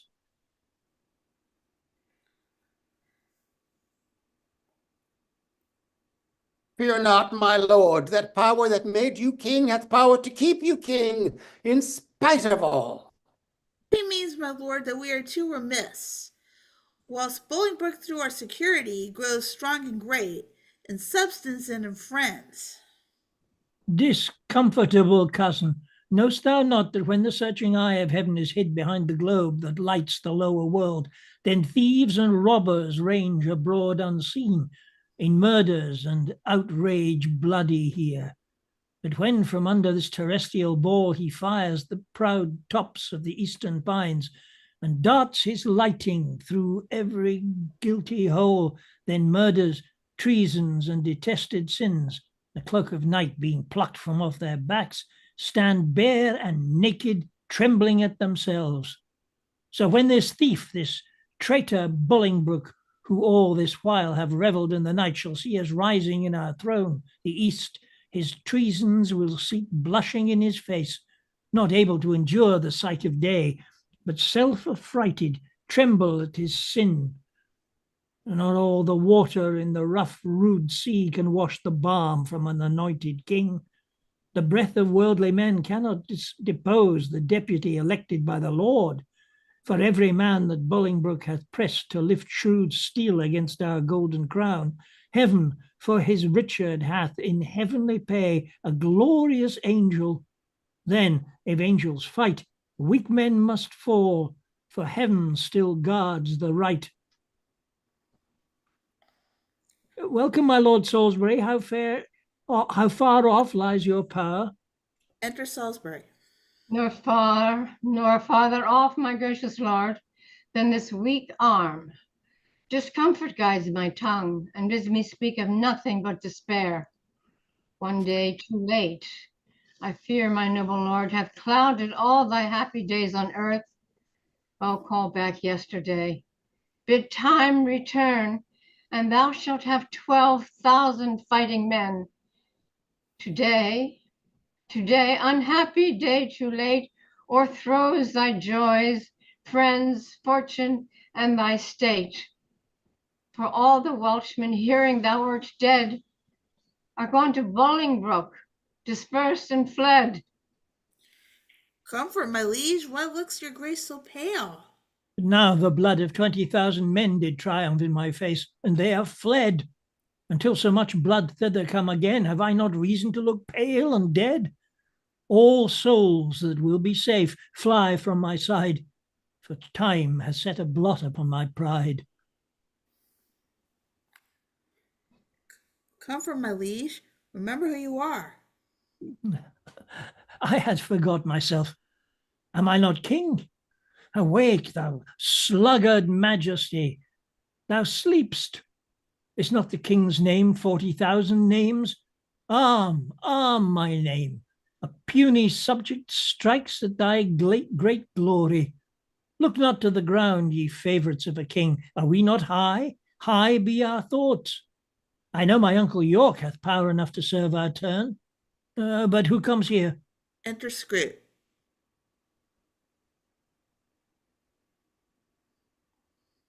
More health and happiness betide my liege than can my Kirchen tongue deliver him. Mine ear is open and my heart prepared. The worst is worldly loss thou canst unfold. Say, is my kingdom lost? Why, 'twas my care. And what loss is it to be rid of care? Strives Bolingbroke to be as great as we? Greater he shall not be. If he serve God, well, serve him too, and be his fellow so. Revolt our subjects? That we cannot mend. They break their faith to God as well as us. Cry woe, destruction, ruin, loss, decay. The worst is death, and death shall have his day. Glad am I that your highness is so armed to bear the tidings of calamity, like an unseasonable stormy day which makes the silver rivers drown their shores as if the world were all dissolved to tears. So high above his limits swells the rage of Bolingbroke, covering your fearful land with hard bright steel and hearts harder than steel. White bears have armed their thin hairless scalps against thy majesty, and boys with women's voices strive to speak big, and clap their female joints in stiff unwieldy arms. Against thy crown thy very beadsmen learn to bend their bows of double fatal yew.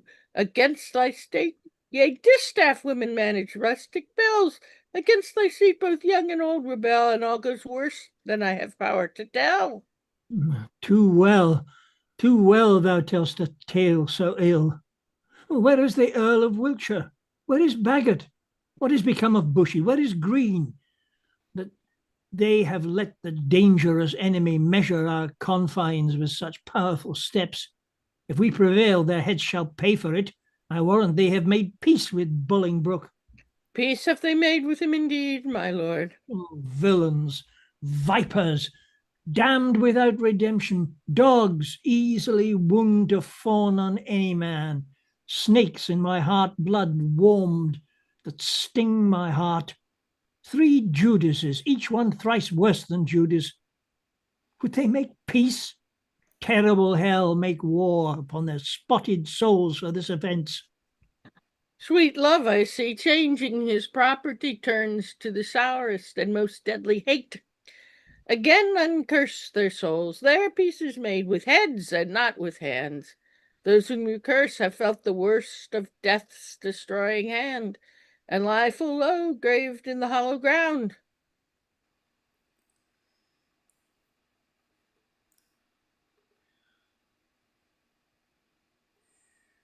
Is Bushy, Green, and the Earl of Wiltshire dead? Yea, all of them at Bristol lost their heads. Where is the Dick, my father, with his power? No matter where, of comfort no man speak. Let's talk of graves, of worms and epitaphs. Make dust our paper, and with rainy eyes write sorrow on the bosom of the earth. Let's choose executors and talk of wills. And yet not so. For what can we bequeath save our deposed bodies to the ground? Our lands, our lives, and all our Bolingbrookes, and nothing can we call our own but death. And that small model of the barren earth which serves as paste and cover to our bones, for heaven's sake, let us sit upon the ground and tell sad stories of the death of kings. How some have been deposed, some slain in war, some haunted by the ghosts they have deposed, some poisoned by their wives, some sleeping killed, all murdered. For within the hollow crown that rounds the mortal temples of a king keeps death his court, and there the antique sits, scoffing his state and grinning at his pomp, allowing him a breath, a little scene, to monarchize, be feared, and kill with looks, infusing him with self and vain conceit, as if this flesh which walls about our life were brass impregnable, and humoured thus comes at the last, and with a little pin bores through his castle walls, and farewell, king. Cover your heads, and mock not flesh and blood with solemn reverence. Throw away respect, tradition, form, and ceremonious duty, for you have but mistook me all this while. I live with bread like you, feel, want, taste grief, need friends. Subjected thus, how can you say to me, I am a king? my lord, wise men ne'er wail their present woes, but presently prevent the woes to wail.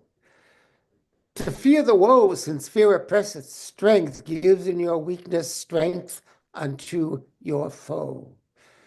Fear and be slain, no worse can come to sight, and fight and die is death destroying death, where fearing, dying, pays death servile breath. My father hath the power, inquire of him, and learn to make a body of a limb. Thou chidest me well, proud Bolingbroke. I come to change blows with these for our day of doom.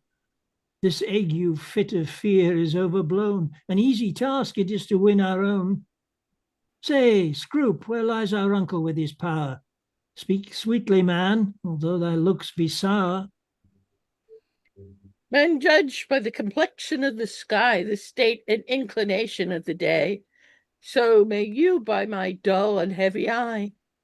My tongue hath but a heavier tale to say. I play the torturer by small and small, to lengthen out the worst that must be spoken. Your uncle York is joined with Bolingbroke, and all your northern castles yielded up, and all your southern gentlemen in arms upon his faction. Thou hast said enough. Beshrew thee, cousin, which didst lead me forth of that sweet way I was in to despair. What say you now? What comfort have we now? By heaven, I'll hate him everlasting that bids me be of comfort any more. Go to Flint Castle, there I'll pine away, a king, woe's slave shall kingly woe obey. That power I have discharge, and let him go to air the land that hath some hope to grow, for I have none. Let no man speak again to alter this, for counsel is but vain. My liege, one word. He does me double wrong that wounds me with the flatteries of his tongue. Discharge my followers. Let them hence away from Richard's night to Bolingbroke's fair day. Exeunt.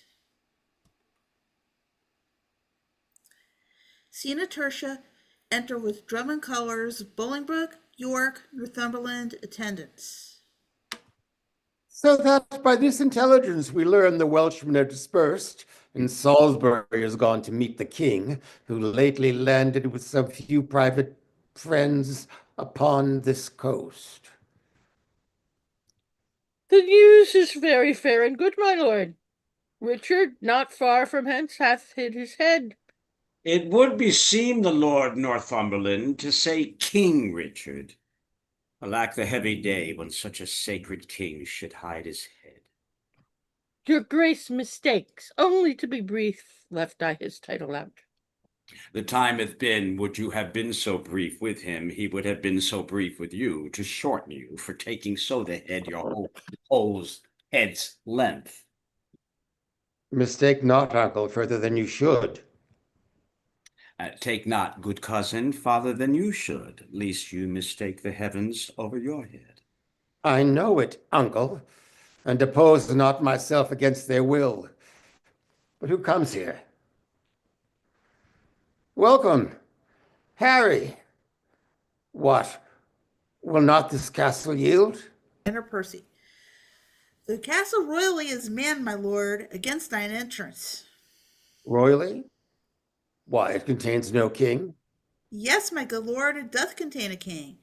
King Richard lies within the limits of yon lime and stone, and with him the Lord Omro, Lord Salisbury, Sir Stephen Scrope, besides a clergyman of holy reverence, who I cannot learn. Oh, belike it is the Bishop of Carlisle. Noble lord, go to the rude ribs of that ancient castle. Through brazen trumpet send the breath of Parl into his ruined ears, and thus deliver. Henry Bolingbroke upon his knees doth kiss King Richard's hand, and sends allegiance and true faith of heart to his royal person. Hither come even at his feet, to lay my arms and power, provided that my banishment repealed, and lands restored again, be freely granted. If not, I'll use the advantage of my power and lay the summer's dust with showers of blood, rain from the wounds of slaughtered Englishmen, the which, how oft from the land of Bolingbroke it is, such crimson tempest should be drenched the fresh green lap of fair King England's, King Richard's land.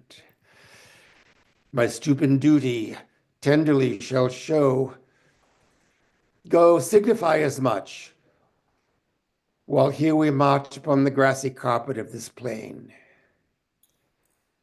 Let's march without the noise of threatening drum, that from this castle's tattered battlements our fair appointments may well be pursued.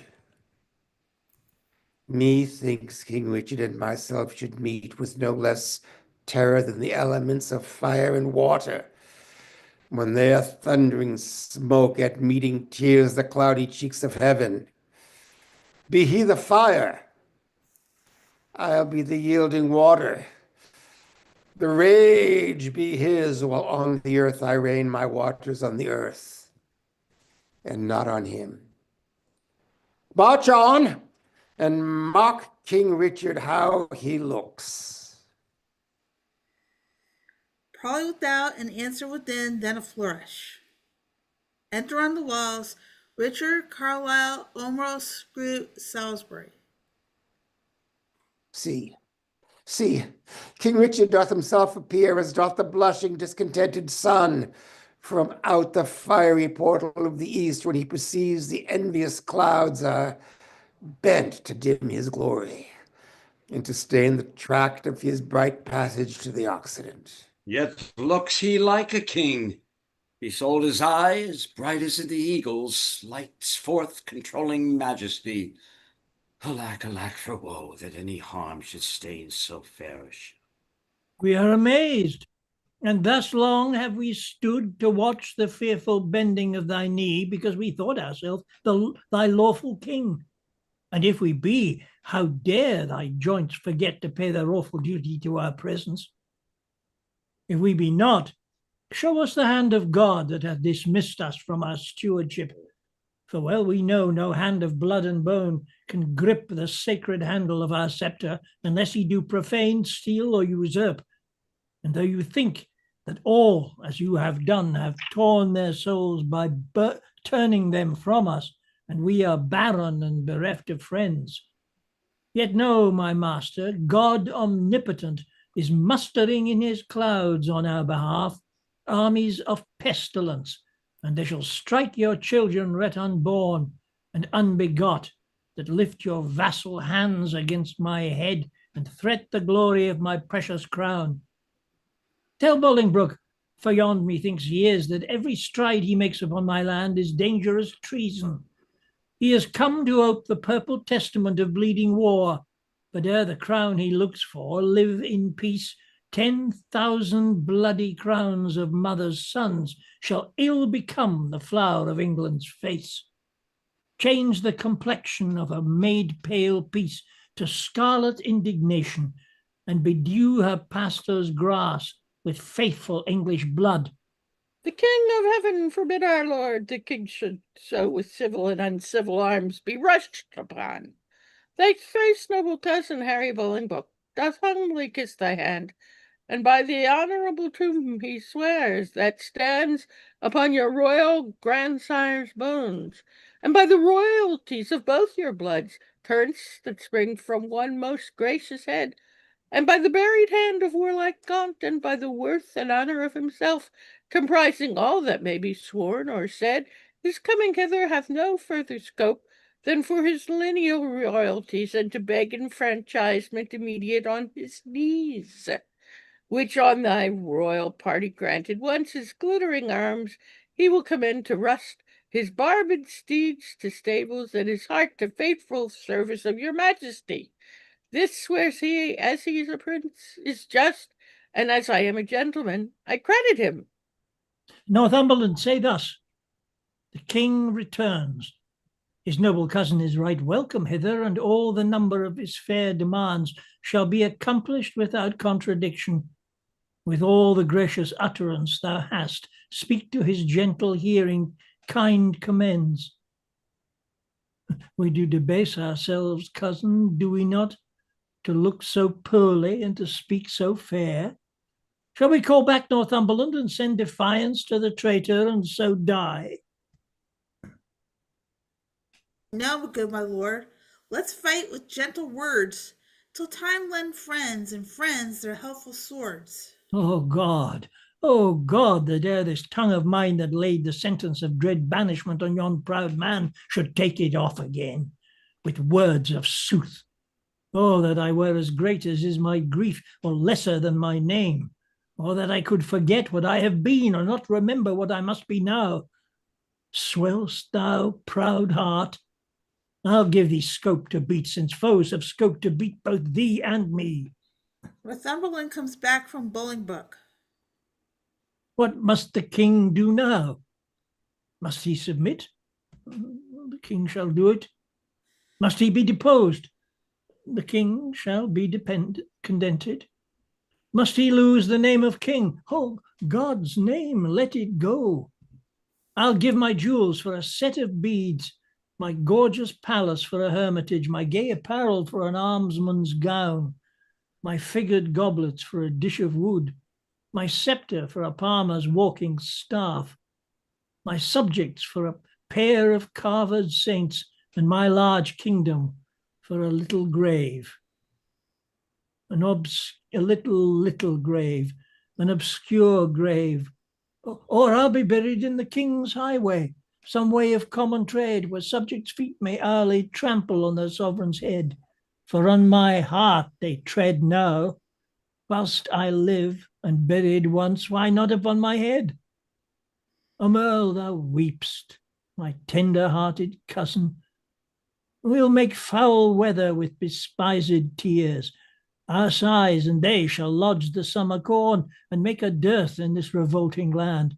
Or shall we play the wantons with our woes and make some pretty march with shedding tears, as thus to drop them still upon one place till they have fretted us a pair of graves within the earth, and therein laid there lies two kinsmen, digged their graves with weeping eyes.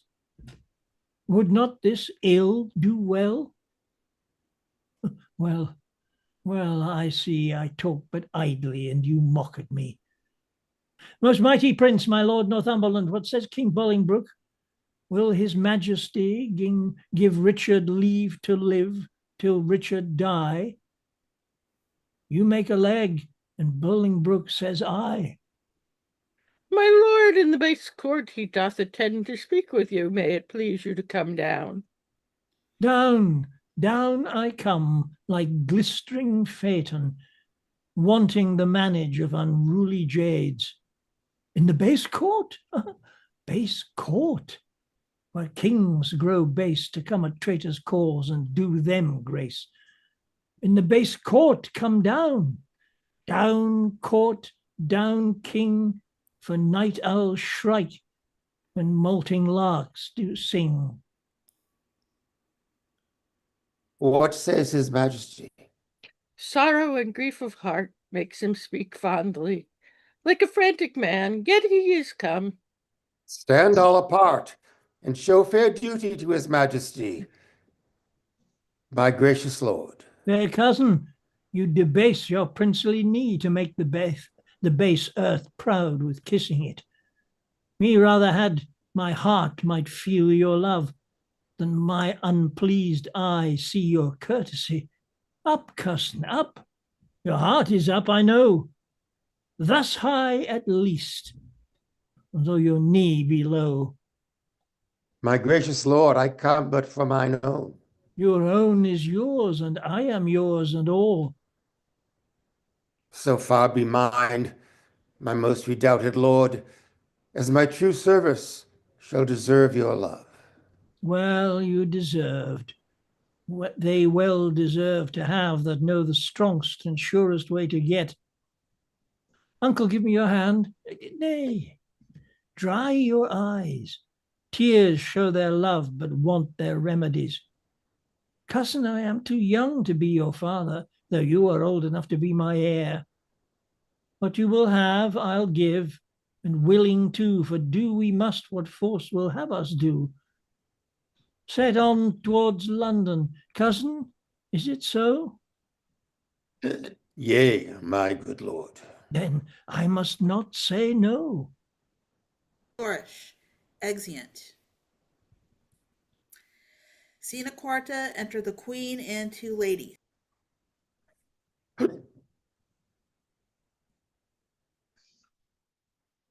What sport shall we devise here in this garden to drive away the heavy thought of care? Madam will play at bowls. Will make me think the world is full of rubs, and that my fortune runs against the bias. Madam will dance. My legs can keep no measure in delight, when my poor heart no measure keeps in grief. Therefore no dancing, girl, some other sport. Madam will tell tales. Of sorrow or of grief? Of either, madam. Of neither, girl. For if of joy, being altogether wanting, it doth remember me the more of sorrow. Or if of grief, being altogether had, it adds more sorrow to my want of joy.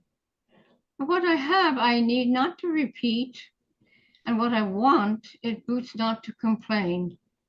Madam, I'll sing.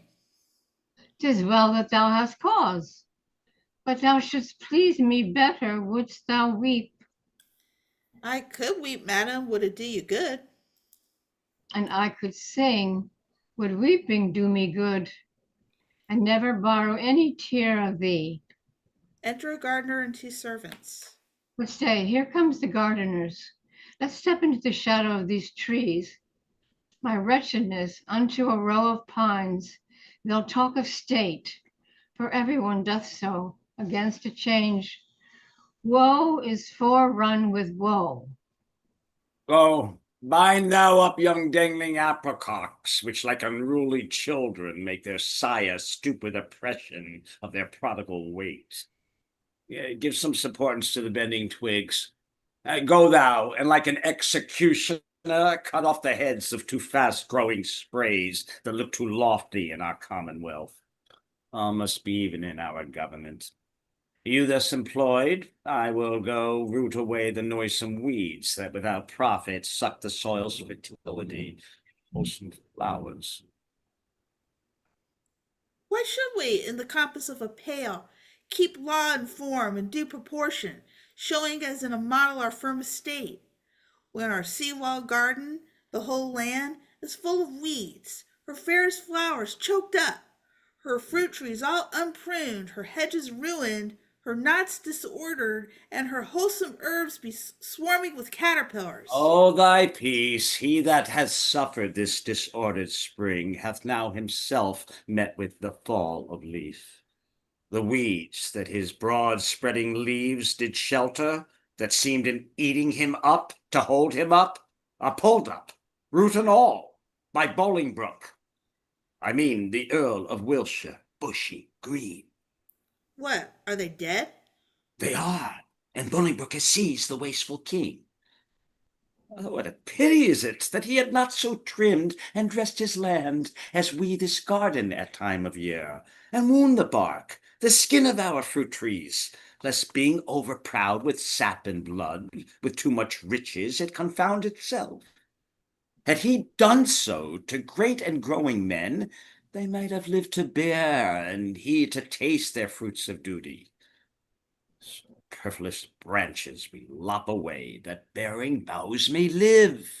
Had he done so, himself had borne the crown, which waste and idle hours hath quite thrown down. What think you, the king shall be deposed? Depressed he is already, and deposed 'tis doubt that letters came last night to a dear friend of the Duke of York's that tell of black tidings. Oh, I am pressed to death through want of speaking. Thou old Adams likewise, set to dress this garden. How dares thy harsh rude tongue sound this unpleasing news? What Eve, what serpent hath suggested thee to make a second fall of cursed man? Why dost thou say King Richard is deposed? Darest thou, thou little better thing than earth, divine his dark downfall? Say, where, when, and how camest thou by this ill tidings? Speak, thou wretch. Pardon me, madam, a little joy have I to breathe these news, yet what I say is true. King Richard, he is in the mighty hold of Bolingbroke. Their fortunes both are weighed. In your lord's scale is nothing but himself, and some few vanities that make him light. But in the balance of great Bolingbroke, besides himself, are all the English peers. And with that odd, he weighs King Richard down. Post you to London, you'll find it so. I speak no more than every one doth know. Nimble mischance that art so light of foot, does not thy embassage belong to me? Am I last that knows it? Oh, thou thinkst to serve me last, that I may longest keep thy sorrow in my breast. Come, ladies, go to meet in London, London's king in woe. What was I born to this, that my sad look should grace the triumph of great Bolingbroke? Gardener, for telling me this news of woe, I would the plants thou grafts may never grow. Exit. Poor queen, so that thy state might be no worse, I would my skill were subject to thy curse. Here did she drop a tear.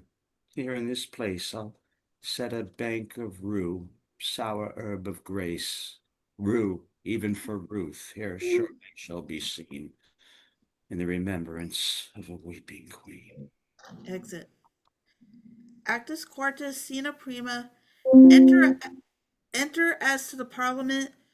Bolingbroke, Omro, Northumberland, Percy, Fitzwater, Surrey, Carlisle, Abbot of Westminster, herald, officers, and Bagot.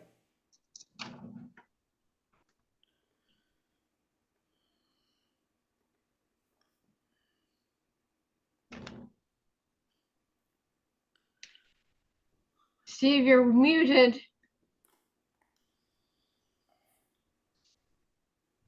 Call forth Bagot. Now, Bagot, freely speak thy mind, what thou dost know of noble Gloucester's death, who wrought it with the king, and who performed the bloody office of his timeless end. Then set before my face the Lord O'Merrill. Cousin, stand forth and look upon that man.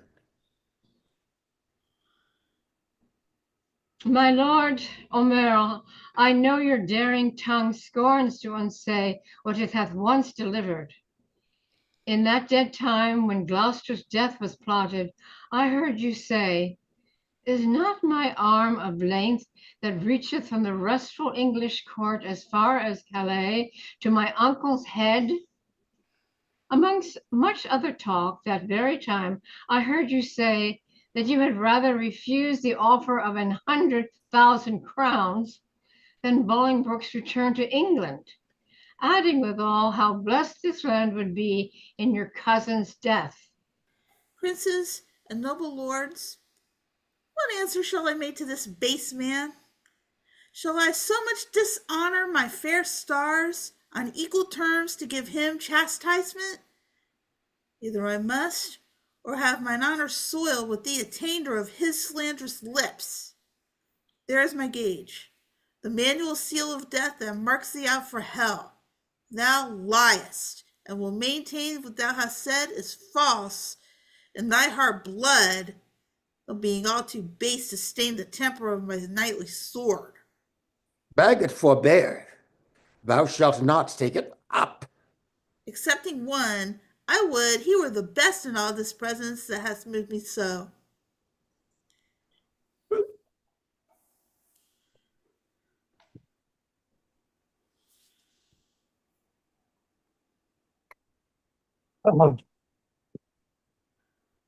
Fitz, any Fitzes? If the thy valour stand upon sympathize, there is my gage O'Merle engaged to thine. By that fair sun that shows me where thou standst, I hear thee say, and vauntingly thou speakst it, that thou wert the cause of noble Gloucester's death. If thou deniest it, 20 times thou liest, and I will turn thy falsehood to thy heart, where it was forged with my rapier's point. Thou darest not, coward, live to see the day. Now, by my soul, I would it were this hour. Fitzwater, thou art damned to hell for this. Omro, thou liest. His honor is as true in this appeal as thou art all unjust. And that thou art so, there I throw my gage to prove it on thee, to the extremest point of mortal breathing. Seize it if thou darest.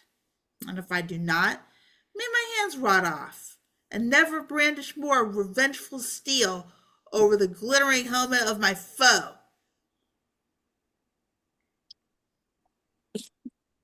My Lord Fitzwater, I do remember well the very time O'Merrill and you did talk.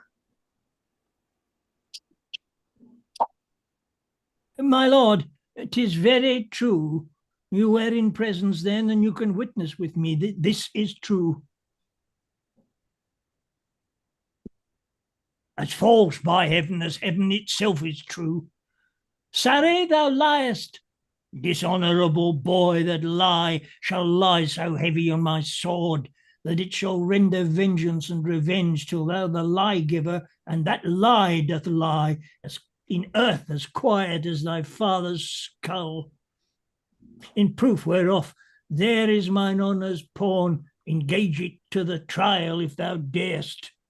How fondly dost thou spur a forward horse?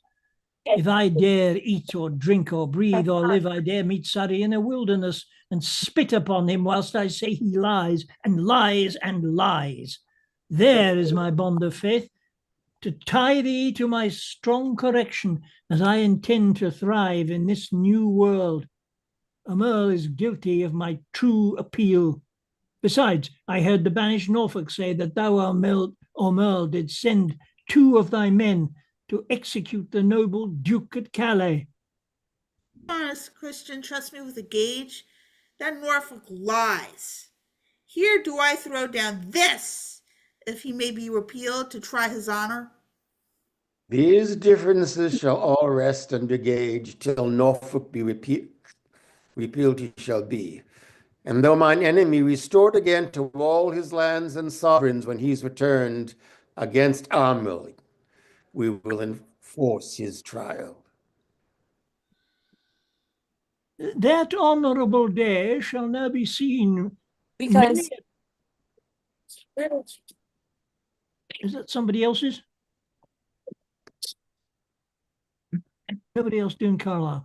That many a time hath banished Norfolk fought for Jesu Christ in glorious Christian field, streaming the ensign of the Christian cross against black pagans, Turks and Saracens, and toiled with works of war, retired himself to Italy, and there adventures gave his body to that pleasant country's earth, and his pure soul unto his captain Christ, under whose colours he had fought so long.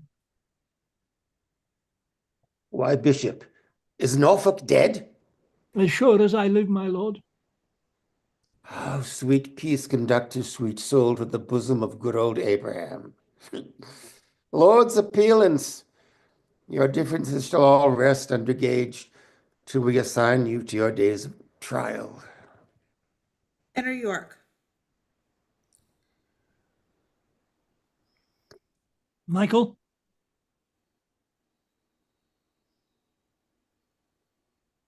Michael? I got a couple of books to return. okay, I'll take them right. Thank you. Great Duke of Lancaster, I come to thee from plume-plucked Richard, who with willing soul adopts the heir, and his high sceptre yields to the possession of thy royal hand. Ascend his... Very sorry, but great Duke of Lancaster, I do come to thee from plume-plucked Richard, who with willing soul adopts the heir, and his high sceptre yields to the possession of thy royal hand. Ascend his throne, descending now from him, and long live Henry of that name.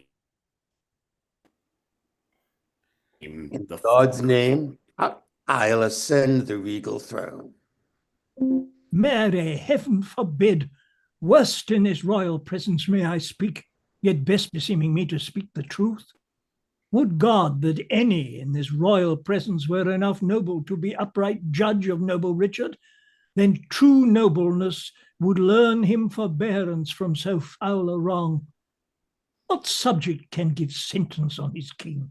And who sits here that is not Richard's subject? These are not judged by, but they are by to hear, though apparent guilt be seen in them. And shall the figure of God's majesty, his captain, steward, deputy elect, anointed, crowned, planted many years, be judged by subject and inferior breath, and he himself not present? Oh, God forbid it! That in a Christian climate souls refined should show so heinous, black, obscene a deed.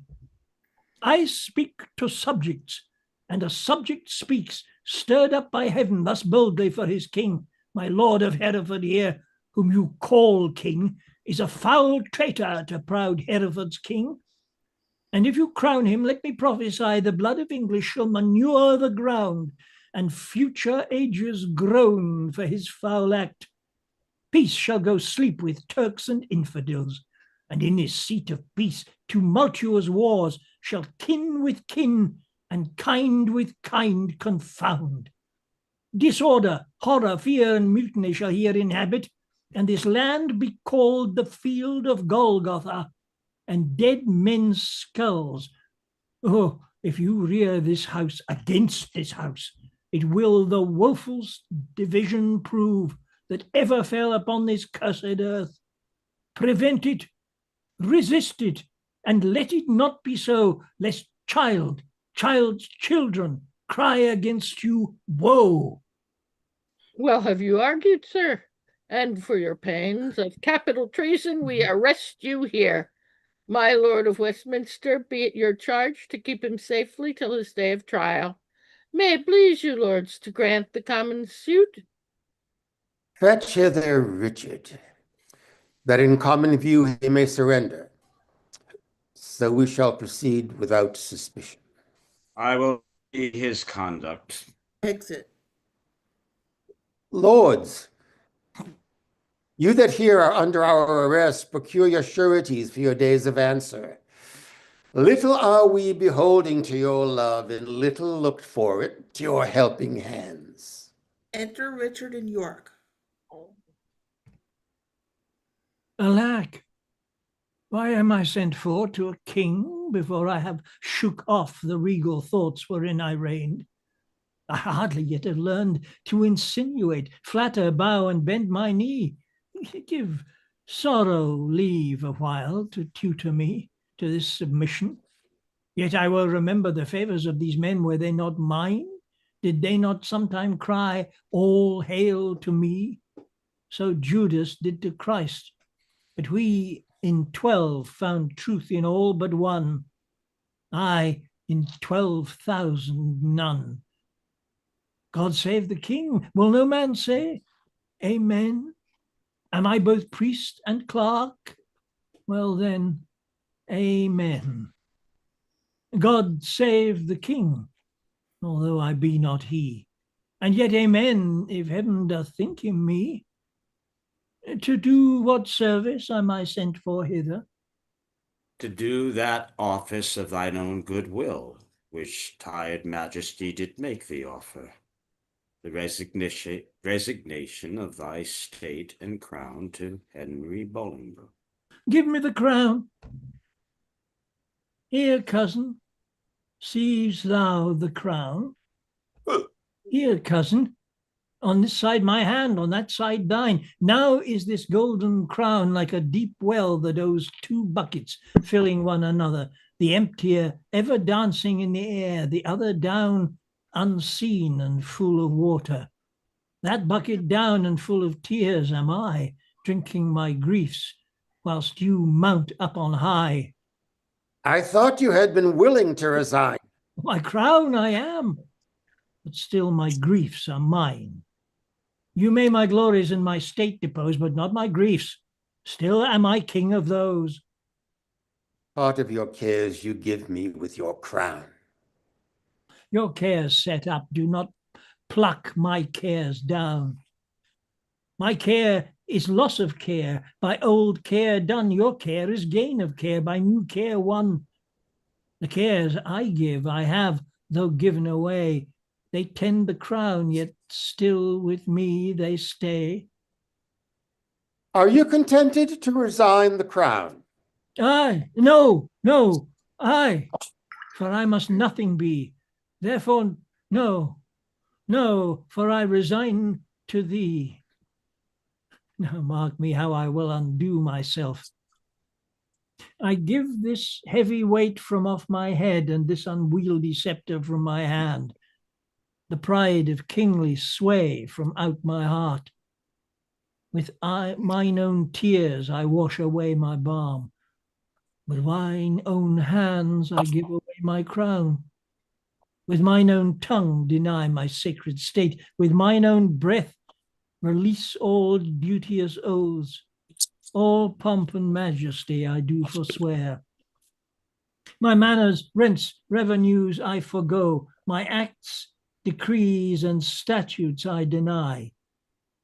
God, pardon all oaths that are broke to me. God, keep all vows unbroke are made to thee. Make me that nothing have, with nothing grieved, and thou with all pleased, thou hast all achieved. Long mayst thou live in Richard's seat to sit, and soon lie Richard in an earthly pit. God save King Henry, unkinged Richard says, and send him many years of sunshine days. What more remains? No more, but that you read these accusations and these grievous crimes committed by your person and your followers against this state and profit of this land, that by confessing them the souls of men may deem that you are worthily deposed. Must I do so? And must I ravel out my weaved up follies? Gentle Northumberland, if thy offences were upon record, would it not shame thee in so fair a troop to read a lecture of them? If thou wouldst, there shouldst thou find one heinous article containing the deposing of a king, and cracking the strong warrant of an oath, marked with a blot, damned in the book of heaven.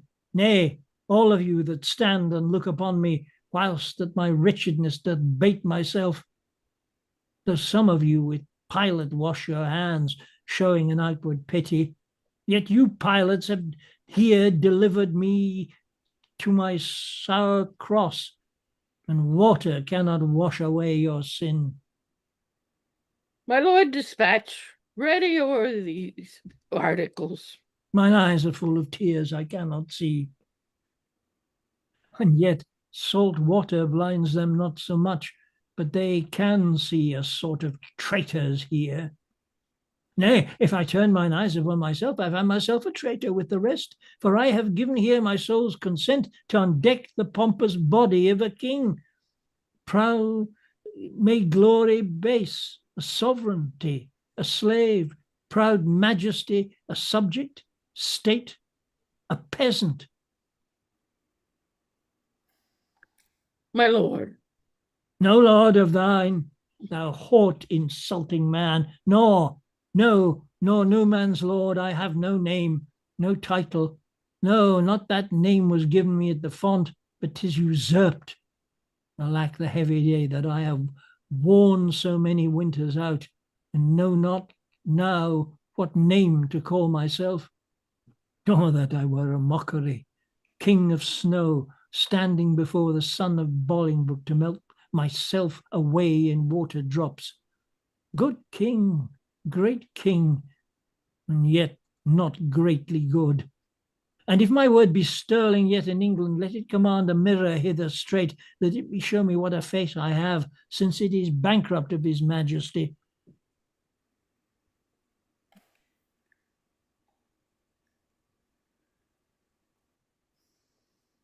Bolingbroke. Go, some of you, and fetch a looking glass. Read o'er this paper while the glass doth come. Fiend, thou torments me ere I come to hell. Urge it no more, my lord Northumberland. The commons will not then be satisfied. They shall be satisfied. I'll read enough when I do see the very book indeed where all my sins are writ, and that's myself. Give me that glass, and therein will I read. No deeper wrinkles yet. Has sorrow struck so many blows upon this face of mine and made no deeper wounds? Oh, flattering glass, like to my followers in prosperity, that thou dost beguile me. Was this face the face that every day under his household roof did keep 10,000 men? Was this the face that like the sun did make beholders wink?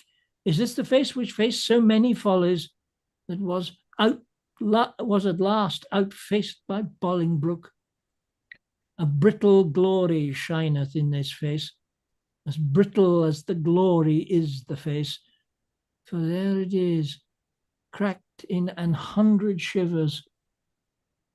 Mark, silent king, the moral of this sport. How soon my sorrow hath destroyed my face.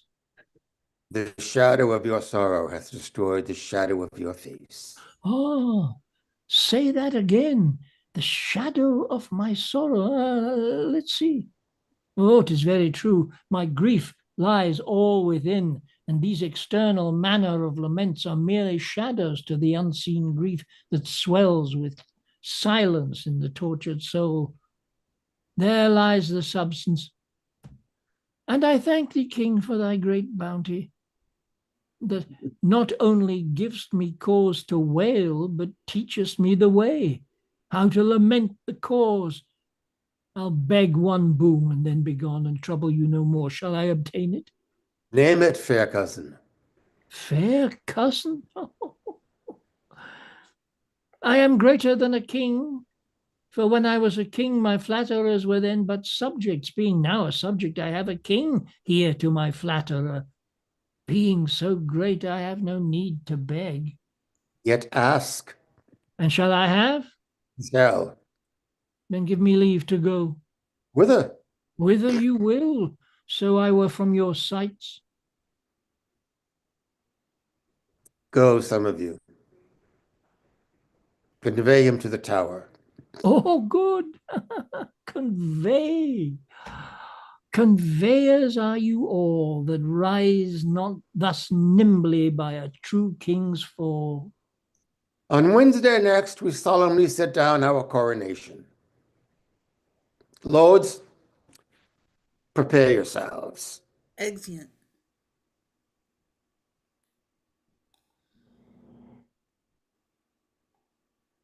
A woeful pageant have we here beheld.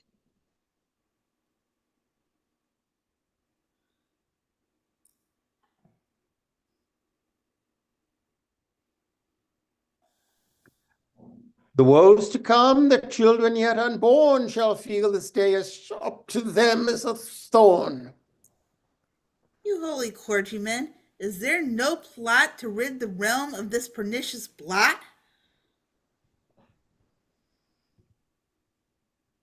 Before I freely speak my mind herein, you shall not only take the sacrament to bury mine intents, but also to effect whatever I shall happen to devise. I see your brows are full of discontent, your heart of sorrow, and your eyes of tears. Come home with me to supper. I'll lay a plot, shall show us all a merry day. Exeunt. Actus quintus scena prima, enter queen and ladies.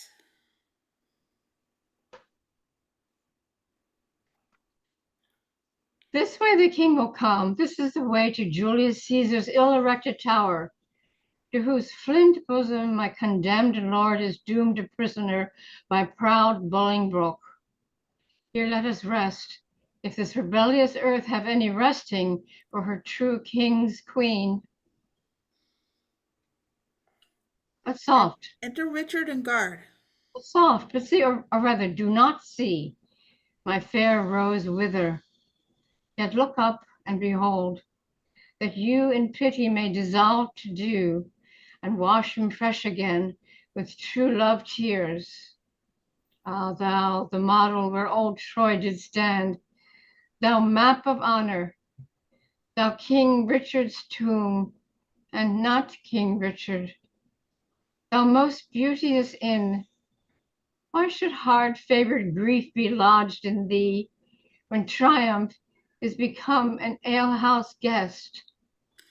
Join not with grief, fair woman. Do not so to make my end too sudden. Learn, good soul, to think our former state a happy dream, from which awake the truth of what we are shows us but this. I am sworn brother sweet to grim necessity, and he and I will keep a league till death. Hie thee to France, and cloister thee in some religious house. Our holy lives must win a new world's crown, which our profane hours here have stricken down. What is by Richard both in shape and mind transformed and weakened? Hath Bolingbroke deposed thine intellect? Hath he been in thy heart? The lion dying thrusteth forth his paw and wounds the earth, if nothing else with rage to be o'erpowered. And wilt thou, pupil-like, take thy correction mildly, kiss the rod, and fawn on rage with base humility, which art a lion and a king of beasts? King of beasts, indeed. If aught but beasts I had been still a happy king of men. Good sometime, queen, prepare thee hence for France. Think I am dead, and that even here thou talk'st as from my deathbed, my last living leave, in winter's tedious nights, sit by the fire with good old folks, and let them tell thee tales of woeful ages long ago betide. And ere thou bid good night to quit their grief, tell thou the lamentable fall of me, and send the hearers weeping to their beds. For why? Senseless brands will sympathize the heavy accent of thy moving tongue, and in compassion weep the fire out. And some will mourn in ashes, some coal black, for the deposing of a rightful king. Enter Northumberland.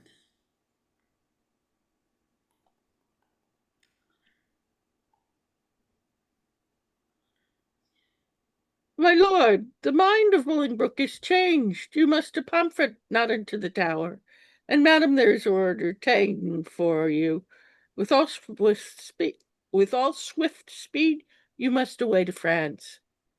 Northumberland, thou ladder wherewithal the mounting Bolingbroke ascends my throne, the time shall not be many hours of age.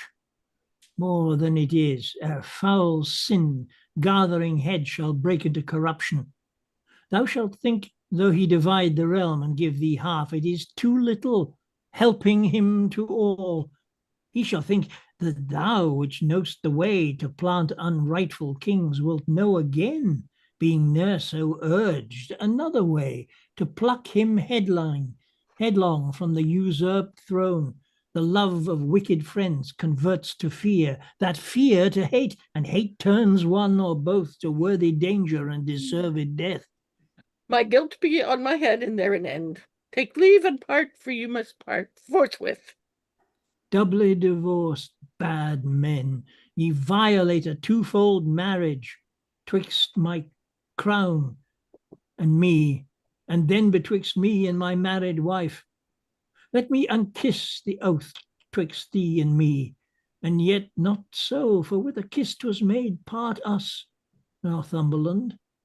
Aye, towards the north, where shivering cold and sickness pines the clime, my queen to France, from whence set forth in pomp she came adorned hither like sweet May, sent back like Hallowmas or shortst of day. And must we be divided? Must we part? Aye, hand from hand, my love, and heart from heart. Banish us both, and send the king with me. That were some love, but little policy. And whither he goes, thither let me go. So two together weeping make one woe. Weep thou for me in France, I for thee here. Better far off than near, be ne'er the near. Go count thy way with sighs, I mine with groans. So longest way shall have the longest moans. Twice for one step I'll groan, thy way being short, and piece the way out with a heavy heart. Come, come, in wooing sorrow let's be brief, since wedding it there is such length in grief. One kiss shall stop our mouths and dumbly part. Thus give I mine, and thus take I thy heart. Give me mine own again. Turn no good part to keep, take on me to keep, and kill thy heart. So now I have mine own again, begone, that I may strive to kill it with a groan. We make woe wanton with this fond delay. Once more adieu. The rest let sorrow say. Exeunt. Act 5, Scene 2, Scene Secunda, enter York and his Duchess.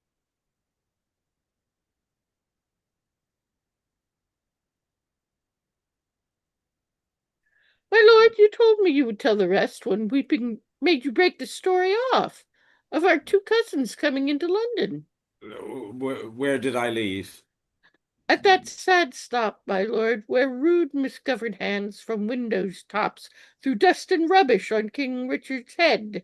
Then, as I said, the Duke, great Bolingbroke, mounted upon a hot and fiery steed, which his aspiring rider seemed to know, with slow but stately pace kept on his course, while all tongues cried, God save thee, Bolingbroke. You would have thought the very windows spake, so many greedy looks of young and old through casements darting their desiring eyes upon his visage, and that all the walls with painted imagery had said at once, Jesus preserve thee, welcome Bolingbroke, whilst he, from one side to the other turning, bareheaded lower than his proud steed's neck, bespake them thus, I thank you, countrymen, and thus still doing, thus he passed along. Alas, poor Richard, where rides he the whilst? As in a theatre, the eyes of men, after a well-graced actor leaves the stage, are idly bent on him that enters next, thinking his prattle to be tedious. Even so, or with much more contempt, men's eyes did scowl on Richard. No man cried, God save him. No joyful tongue gave him his welcome home. But dust was thrown upon his sacred head, which with such gentle sorrow he shook off, his face still combating with tears and smiles, the badges of his grief and patience, that had not God for some strong purpose steeled the hearts of men, they must perforce have melted, and barbarism itself have pitied him. But heaven hath a hand in these events, to whose high will we bound our calm contents. To Bolingbroke we are sworn subjects now, to state and honor eye for eye allow. Here comes my son Almerle. Amo that was, but that is lost for being Richard's friend. And madam, you must call him Rutland now. I am in Parliament pledged for his truth and lasting fealty to the new-made king. Welcome, my son. Who are the violets now that strew the green lap of the new-come spring? Adam, I know not, nor I greatly care not. God knows I'd as lief be none as one.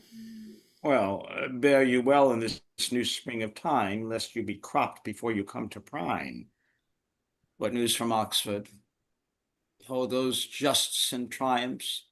For aught I know, my lord, they do. You will be there, I know. If God prevent not, I purpose so. What seal is that hangs without thy bosom? Yea, lookest thou pale? Let me see the writing. My lord, 'tis nothing. Oh, no matter then who sees it. I will be satisfied. Let me see the writing. I do beseech your grace to pardon me. It is a matter of small consequence, which for some reasons I would not have seen. Which for some reason, sir, I mean to see. I fear. What should you fear? 'Tis nothing but some bond that he has entered into for gay apparel against the triumph. Bound to himself? What doth he with the bond that he is bond to? Wife, thou art a fool. Boy, let me see the writing. I do beseech you pardon me. I may not show it. I will be satisfied. Let me see it. Snatches it. Treason! Foul treason! Villain! Traitor!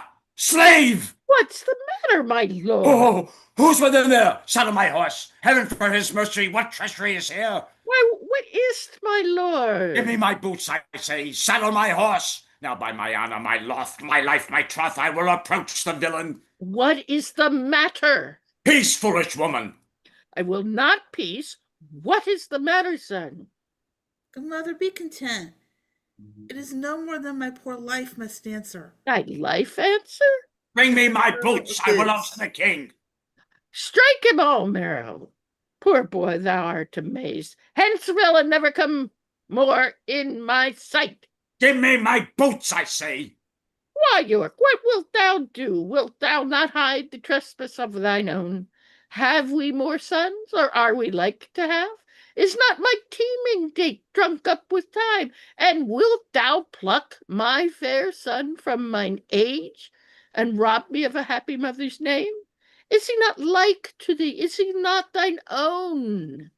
Thou fond mad woman, wilt thou conceal this dark conspiracy? A dozen of them here have taken the sacrament and interchangeably set down their hands to kill the King of Oxford. He shall be none. We'll keep him here. Then what is that to him? Away, fond woman, were he 20 times my son, I would impeach him. Hadst thou groaned for him as I have done, thou wouldst be more pitiful. But now I know thy mind. Thou dost suspect that I have been disloyal to thy bed, and that he is a bastard, not thy son. Sweet York, sweet husband, be not of that mind. He is as like thee as a man may be, not like to me, nor any of my kin, and yet I love him. Make way, unruly woman! Exit. After hour, mount thee upon his horse, spur post, and get before him to the king, and beg thy pardon ere he do accuse thee. I'll not be long behind. Though I be old, I doubt not but to ride as fast as York, and never will I rise up from the ground till Bolingbroke hath pardoned thee. Away, be gone. Exit. Scene of Tertia, enter Bolingbroke, Percy, and other lords. Can no man tell of my unthrifty son? 'Tis full 3 months since I did see him last. If any plague hang over us, is he. I would to heaven, my lords, he might be found. Enquire at London amongst the taverns there, for there, they say, he daily doth frequent, with unrestrained loose companions, even such, they say, as stand in narrow lanes and rob our watch and beat our passages, which he, young wanton and effeminate boy, takes on the point of honor to support so desolate a crew. My lord, some 2 days since I saw the prince, and told him of these triumphs held at Oxford. And what said the gallant? His answer was, he would unto the stews, and from the commonest creature pluck a glove and wear it as a favor, and with that he would unhorse the lustiest challenger. As dissolute as desperate. Yet through both I see some sparks of better hope, which elder days may happily bring forth. But who comes here? Enter O'Merrill. Where's the king? What means thou, cousin, that he stares and looks so wildly? God save your grace. I do beseech your majesty to have some conference with your grace alone. Withdraw yourselves and leave us here alone. What is the matter with our cousin now?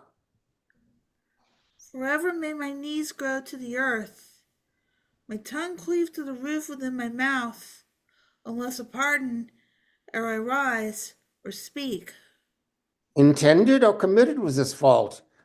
If on the first, how heinous ere it be, to win thy after love, I pardon thee. Then give me leave that I may turn the key, that no man enter till my tale be done. Have thy desire. York My obeyed. lord! My liege, beware, look to thyself. Thou hast a traitor in thy presence there. Villain, I'll make thee safe. Stay thy revengeful hand, thou hast no cause to fear. Open the door, secure fool, holy king. Shall I for love speak treason to thy face? Open the door, I will break it open. Enter York. What is the matter, uncle? Speak, recover breath.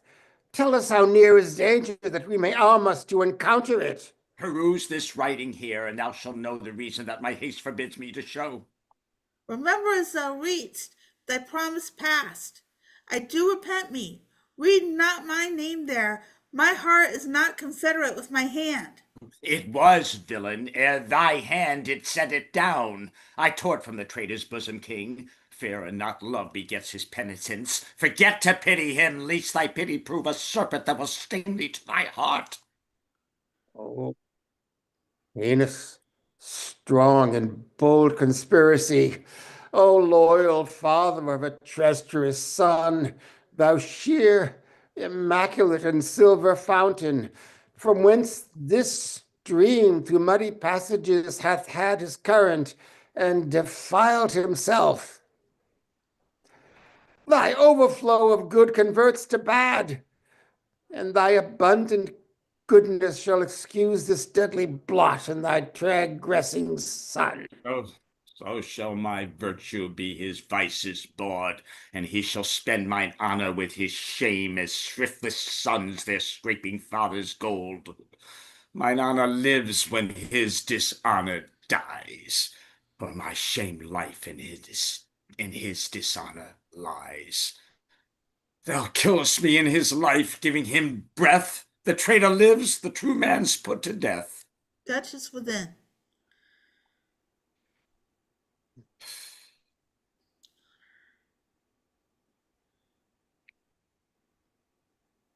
Eleanor? What full-voiced suppliant makes this eager cry?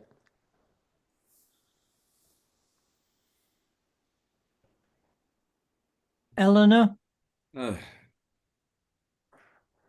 Take it, Jennifer. I'm here. I'm crying.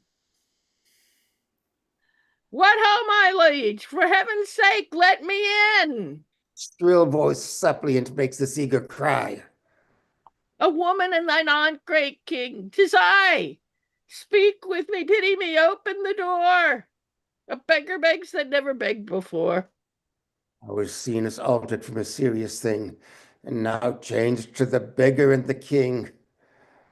My dangerous cousin, let your mother in. I know she's come to pray for your foul If thou sin. do pardon whosoever pray, more sins for this forgiveness prosper may. This festered joint cut off, the rest sound. This let alone will all the rest confound. Enter Duchess. O king, believe not this hard-hearted man. Love loving not itself, none other can. Thou frantic woman, what dost thou yet make here? Shall thy old dogs once more traitor rear? Sweet York, be patient. Hear me, gentle liege. Rise up, good aunt. Not yet, I beg, I thee beseech. Forever will I kneel upon my knees, and never see day till that the happy sees, till thou give joy, until thou bid me joy by pardoning Rutland, my transgressing boy. Answer my mother's prayers, I bend my knee. Against them both my true joints bended be. Pleads he in earnest, look upon his face. His eyes do drop no tears, his prayers are in jest. His words come from his mouth, ours from our breast. He prays but faintly and would be denied. We pray with heart and soul and all beside. His weary joints would gladly rise, I know. Our knees shall kneel till the ground they grow. His prayers are full of false hypocrisy, ours of true zeal and deep integrity. Our prayers do outpray his, then let them have that mercy which true prayers ought to have. Good aunt, stand up. Nay, do not say stand up, but pardon first, and afterwards stand up. And if I were thy nurse, thy tongue to teach, pardon should be the first word of thy speech. I never longed to hear a word till now. Say pardon, king, let pity teach thee how. The word is short, but not so short as sweet.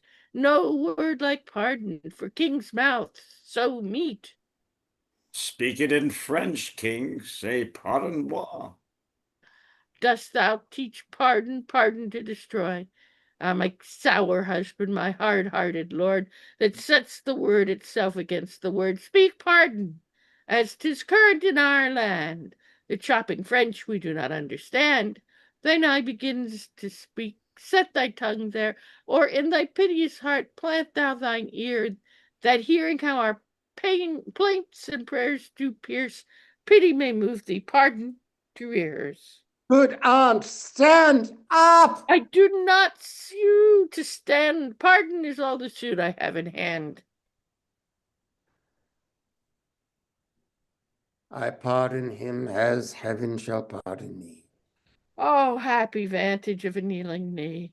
Yet am I sick for fear. Speak it again.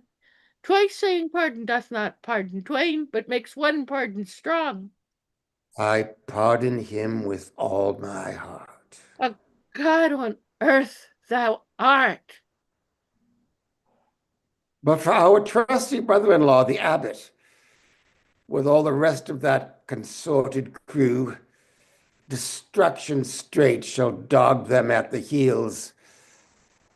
Good uncle, help to order several powers to Oxford, aware ere these traitors are. They shall not live within this world, I swear, but I will have them. If I once know where. Uncle, farewell, and cousin, adieu. Your mother well hath prayed, and prove you true. Come, my old son.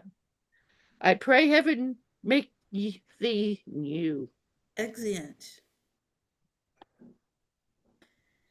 Scene 4. Enter Exton and servants.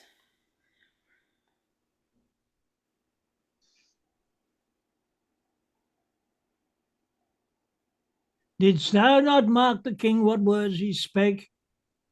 Have I no friend will rid me of this living fear? Was it not so? Those are his very words. Have I no friend, quoth he, spake it twice, and urged it twice together, did he not? He did. And speaking it, he wistly looked on me, as who should say, I would thou wert the man that would divorce this terror from my heart, meaning the king at Pomfret. Come, let's go. I'm the king's friend and will rid his foe. Exit. Scene 5. Enter Richard. I have been studying how to compare this prison where I live unto the world. And for because the world is populous and here is not a creature but myself, I cannot do it. Yet I'll hammer it out. My brain, I'll prove the female to my soul the father. And these two beget a generation of still breeding thoughts. And these same thoughts people this little world in humours like the people of this world, for no thought is contented. The better sort as thoughts of things divine are intermixed with scruples and do set the faith itself against the faith, as thus, come, little ones, and then again, it is as hard to come as for a camel to thread the postern of a needle's eye. Thoughts tending to ambition, they do plot unlikely wonders. How these vain, weak nails may tear a passage through the flinty ribs of this hard world, my ragged prison walls. And for they cannot die in their own pride, thoughts tending to content flatter themselves that they are not the first of fortune's slaves, nor shall not be the last. Like silly beggars who sitting in the stocks refuge their shame that many have, and others must sit there. And in this thought they find a kind of ease, bearing their own misfortune on the back of such as have before endured the like. Thus play I in one prison many people, and uncontented. Sometimes I am king, then treason makes me wish myself a beggar, and so I am. Then crushing penury persuades me I was better when a king than I am kinged again. And by I think that I am unkinged by Bolingbroke, and straight am nothing. But where'er I am. Use it. Nor I, nor any man that but man is, With nothing shall be pleased till he be eased with being nothing. Music, do I hear? Keep time. How sweet music is when time is broke and no proportion kept. So is it in the music of men's lives.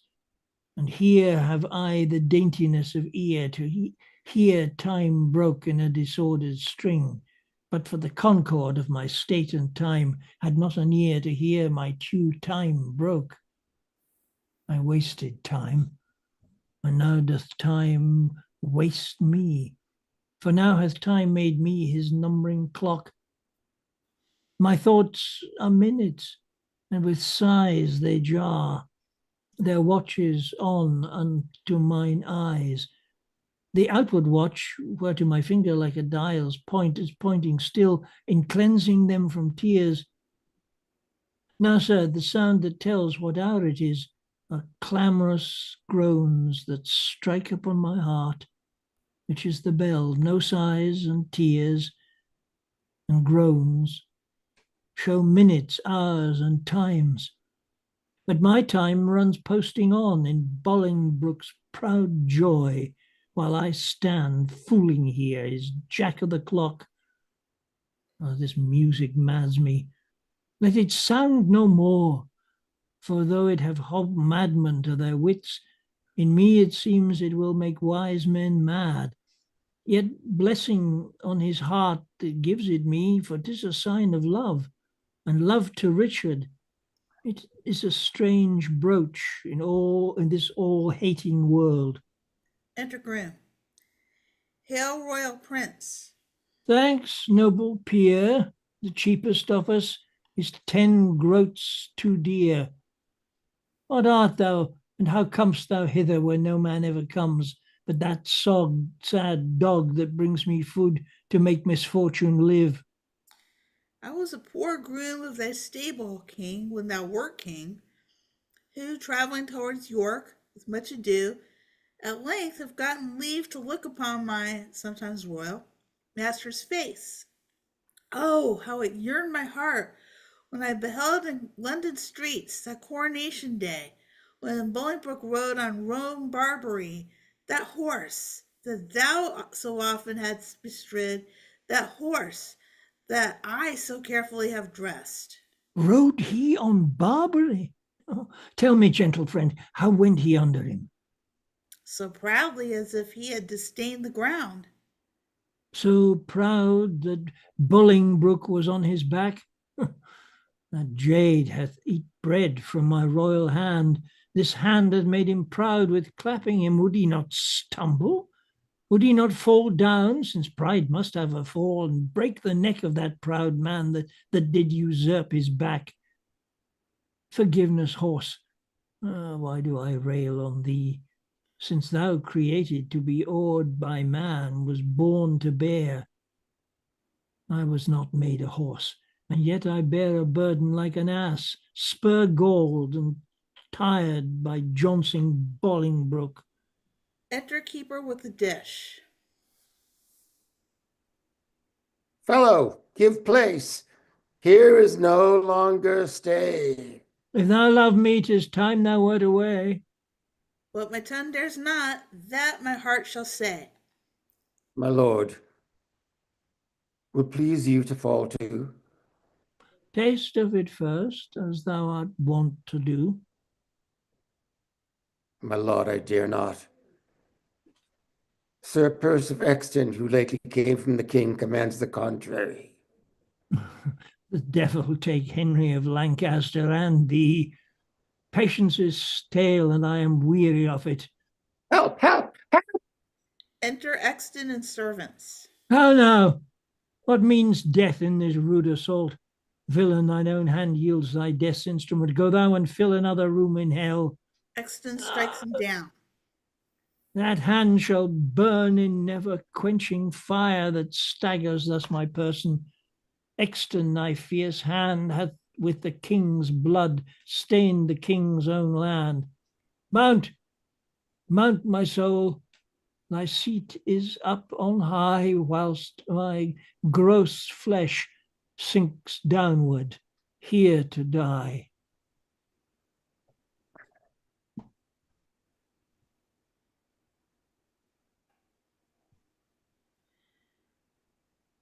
Exton. As full of valor as of royal blood, both have I spilt. Oh, would the deed were good. For now the devil that told me I did well says that this deed is chronicled in hell. This dead king to the living king I'll bear. Take hence the rest and give them burial here. Exit. Scena sexta. Flourish, enter Bolingbroke, York with other lords in attendance. Kind Uncle York, the latest news we hear is that the rebels have consumed with fire our town of Chichester in Gloucestershire. But whether they be ta'en or slain, we hear not. Enter Northumberland. Welcome, my lord. What is the news? First, to the sacred state wish I all happiness. The next news is I have to London sent the heads of Salisbury, Spencer, Blunt, and Kent. The manner of their taking may appear at large discoursed in this paper here. We thank thee, gentle Percy, for thy pains, and to thy worth will add right worthy gains. Enter Fitzwaters.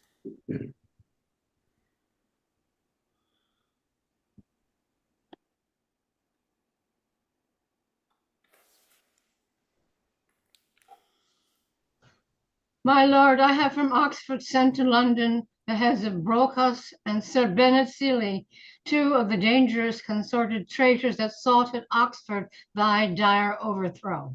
Thy pains, Fitzwaters, shall not be forgot. Right noble is thy merit, well I want. Enter Percy and Carlisle. The grand conspirator, Abbot of Westminster, with clog of conscience and sour melancholy, hath yielded up his body to the grave. But here is Carlisle, living to abide thy kingly doom and sentence of his pride. Carlisle, this is your doom. Choose out some secret place, some reverend room, more than thou hast, and with it joy thy life. So as thou livest in peace, die free from strife. For though mine enemy, thou hast ever been, high sparks of honor in thee have I seen. Enter Exton with a coffin.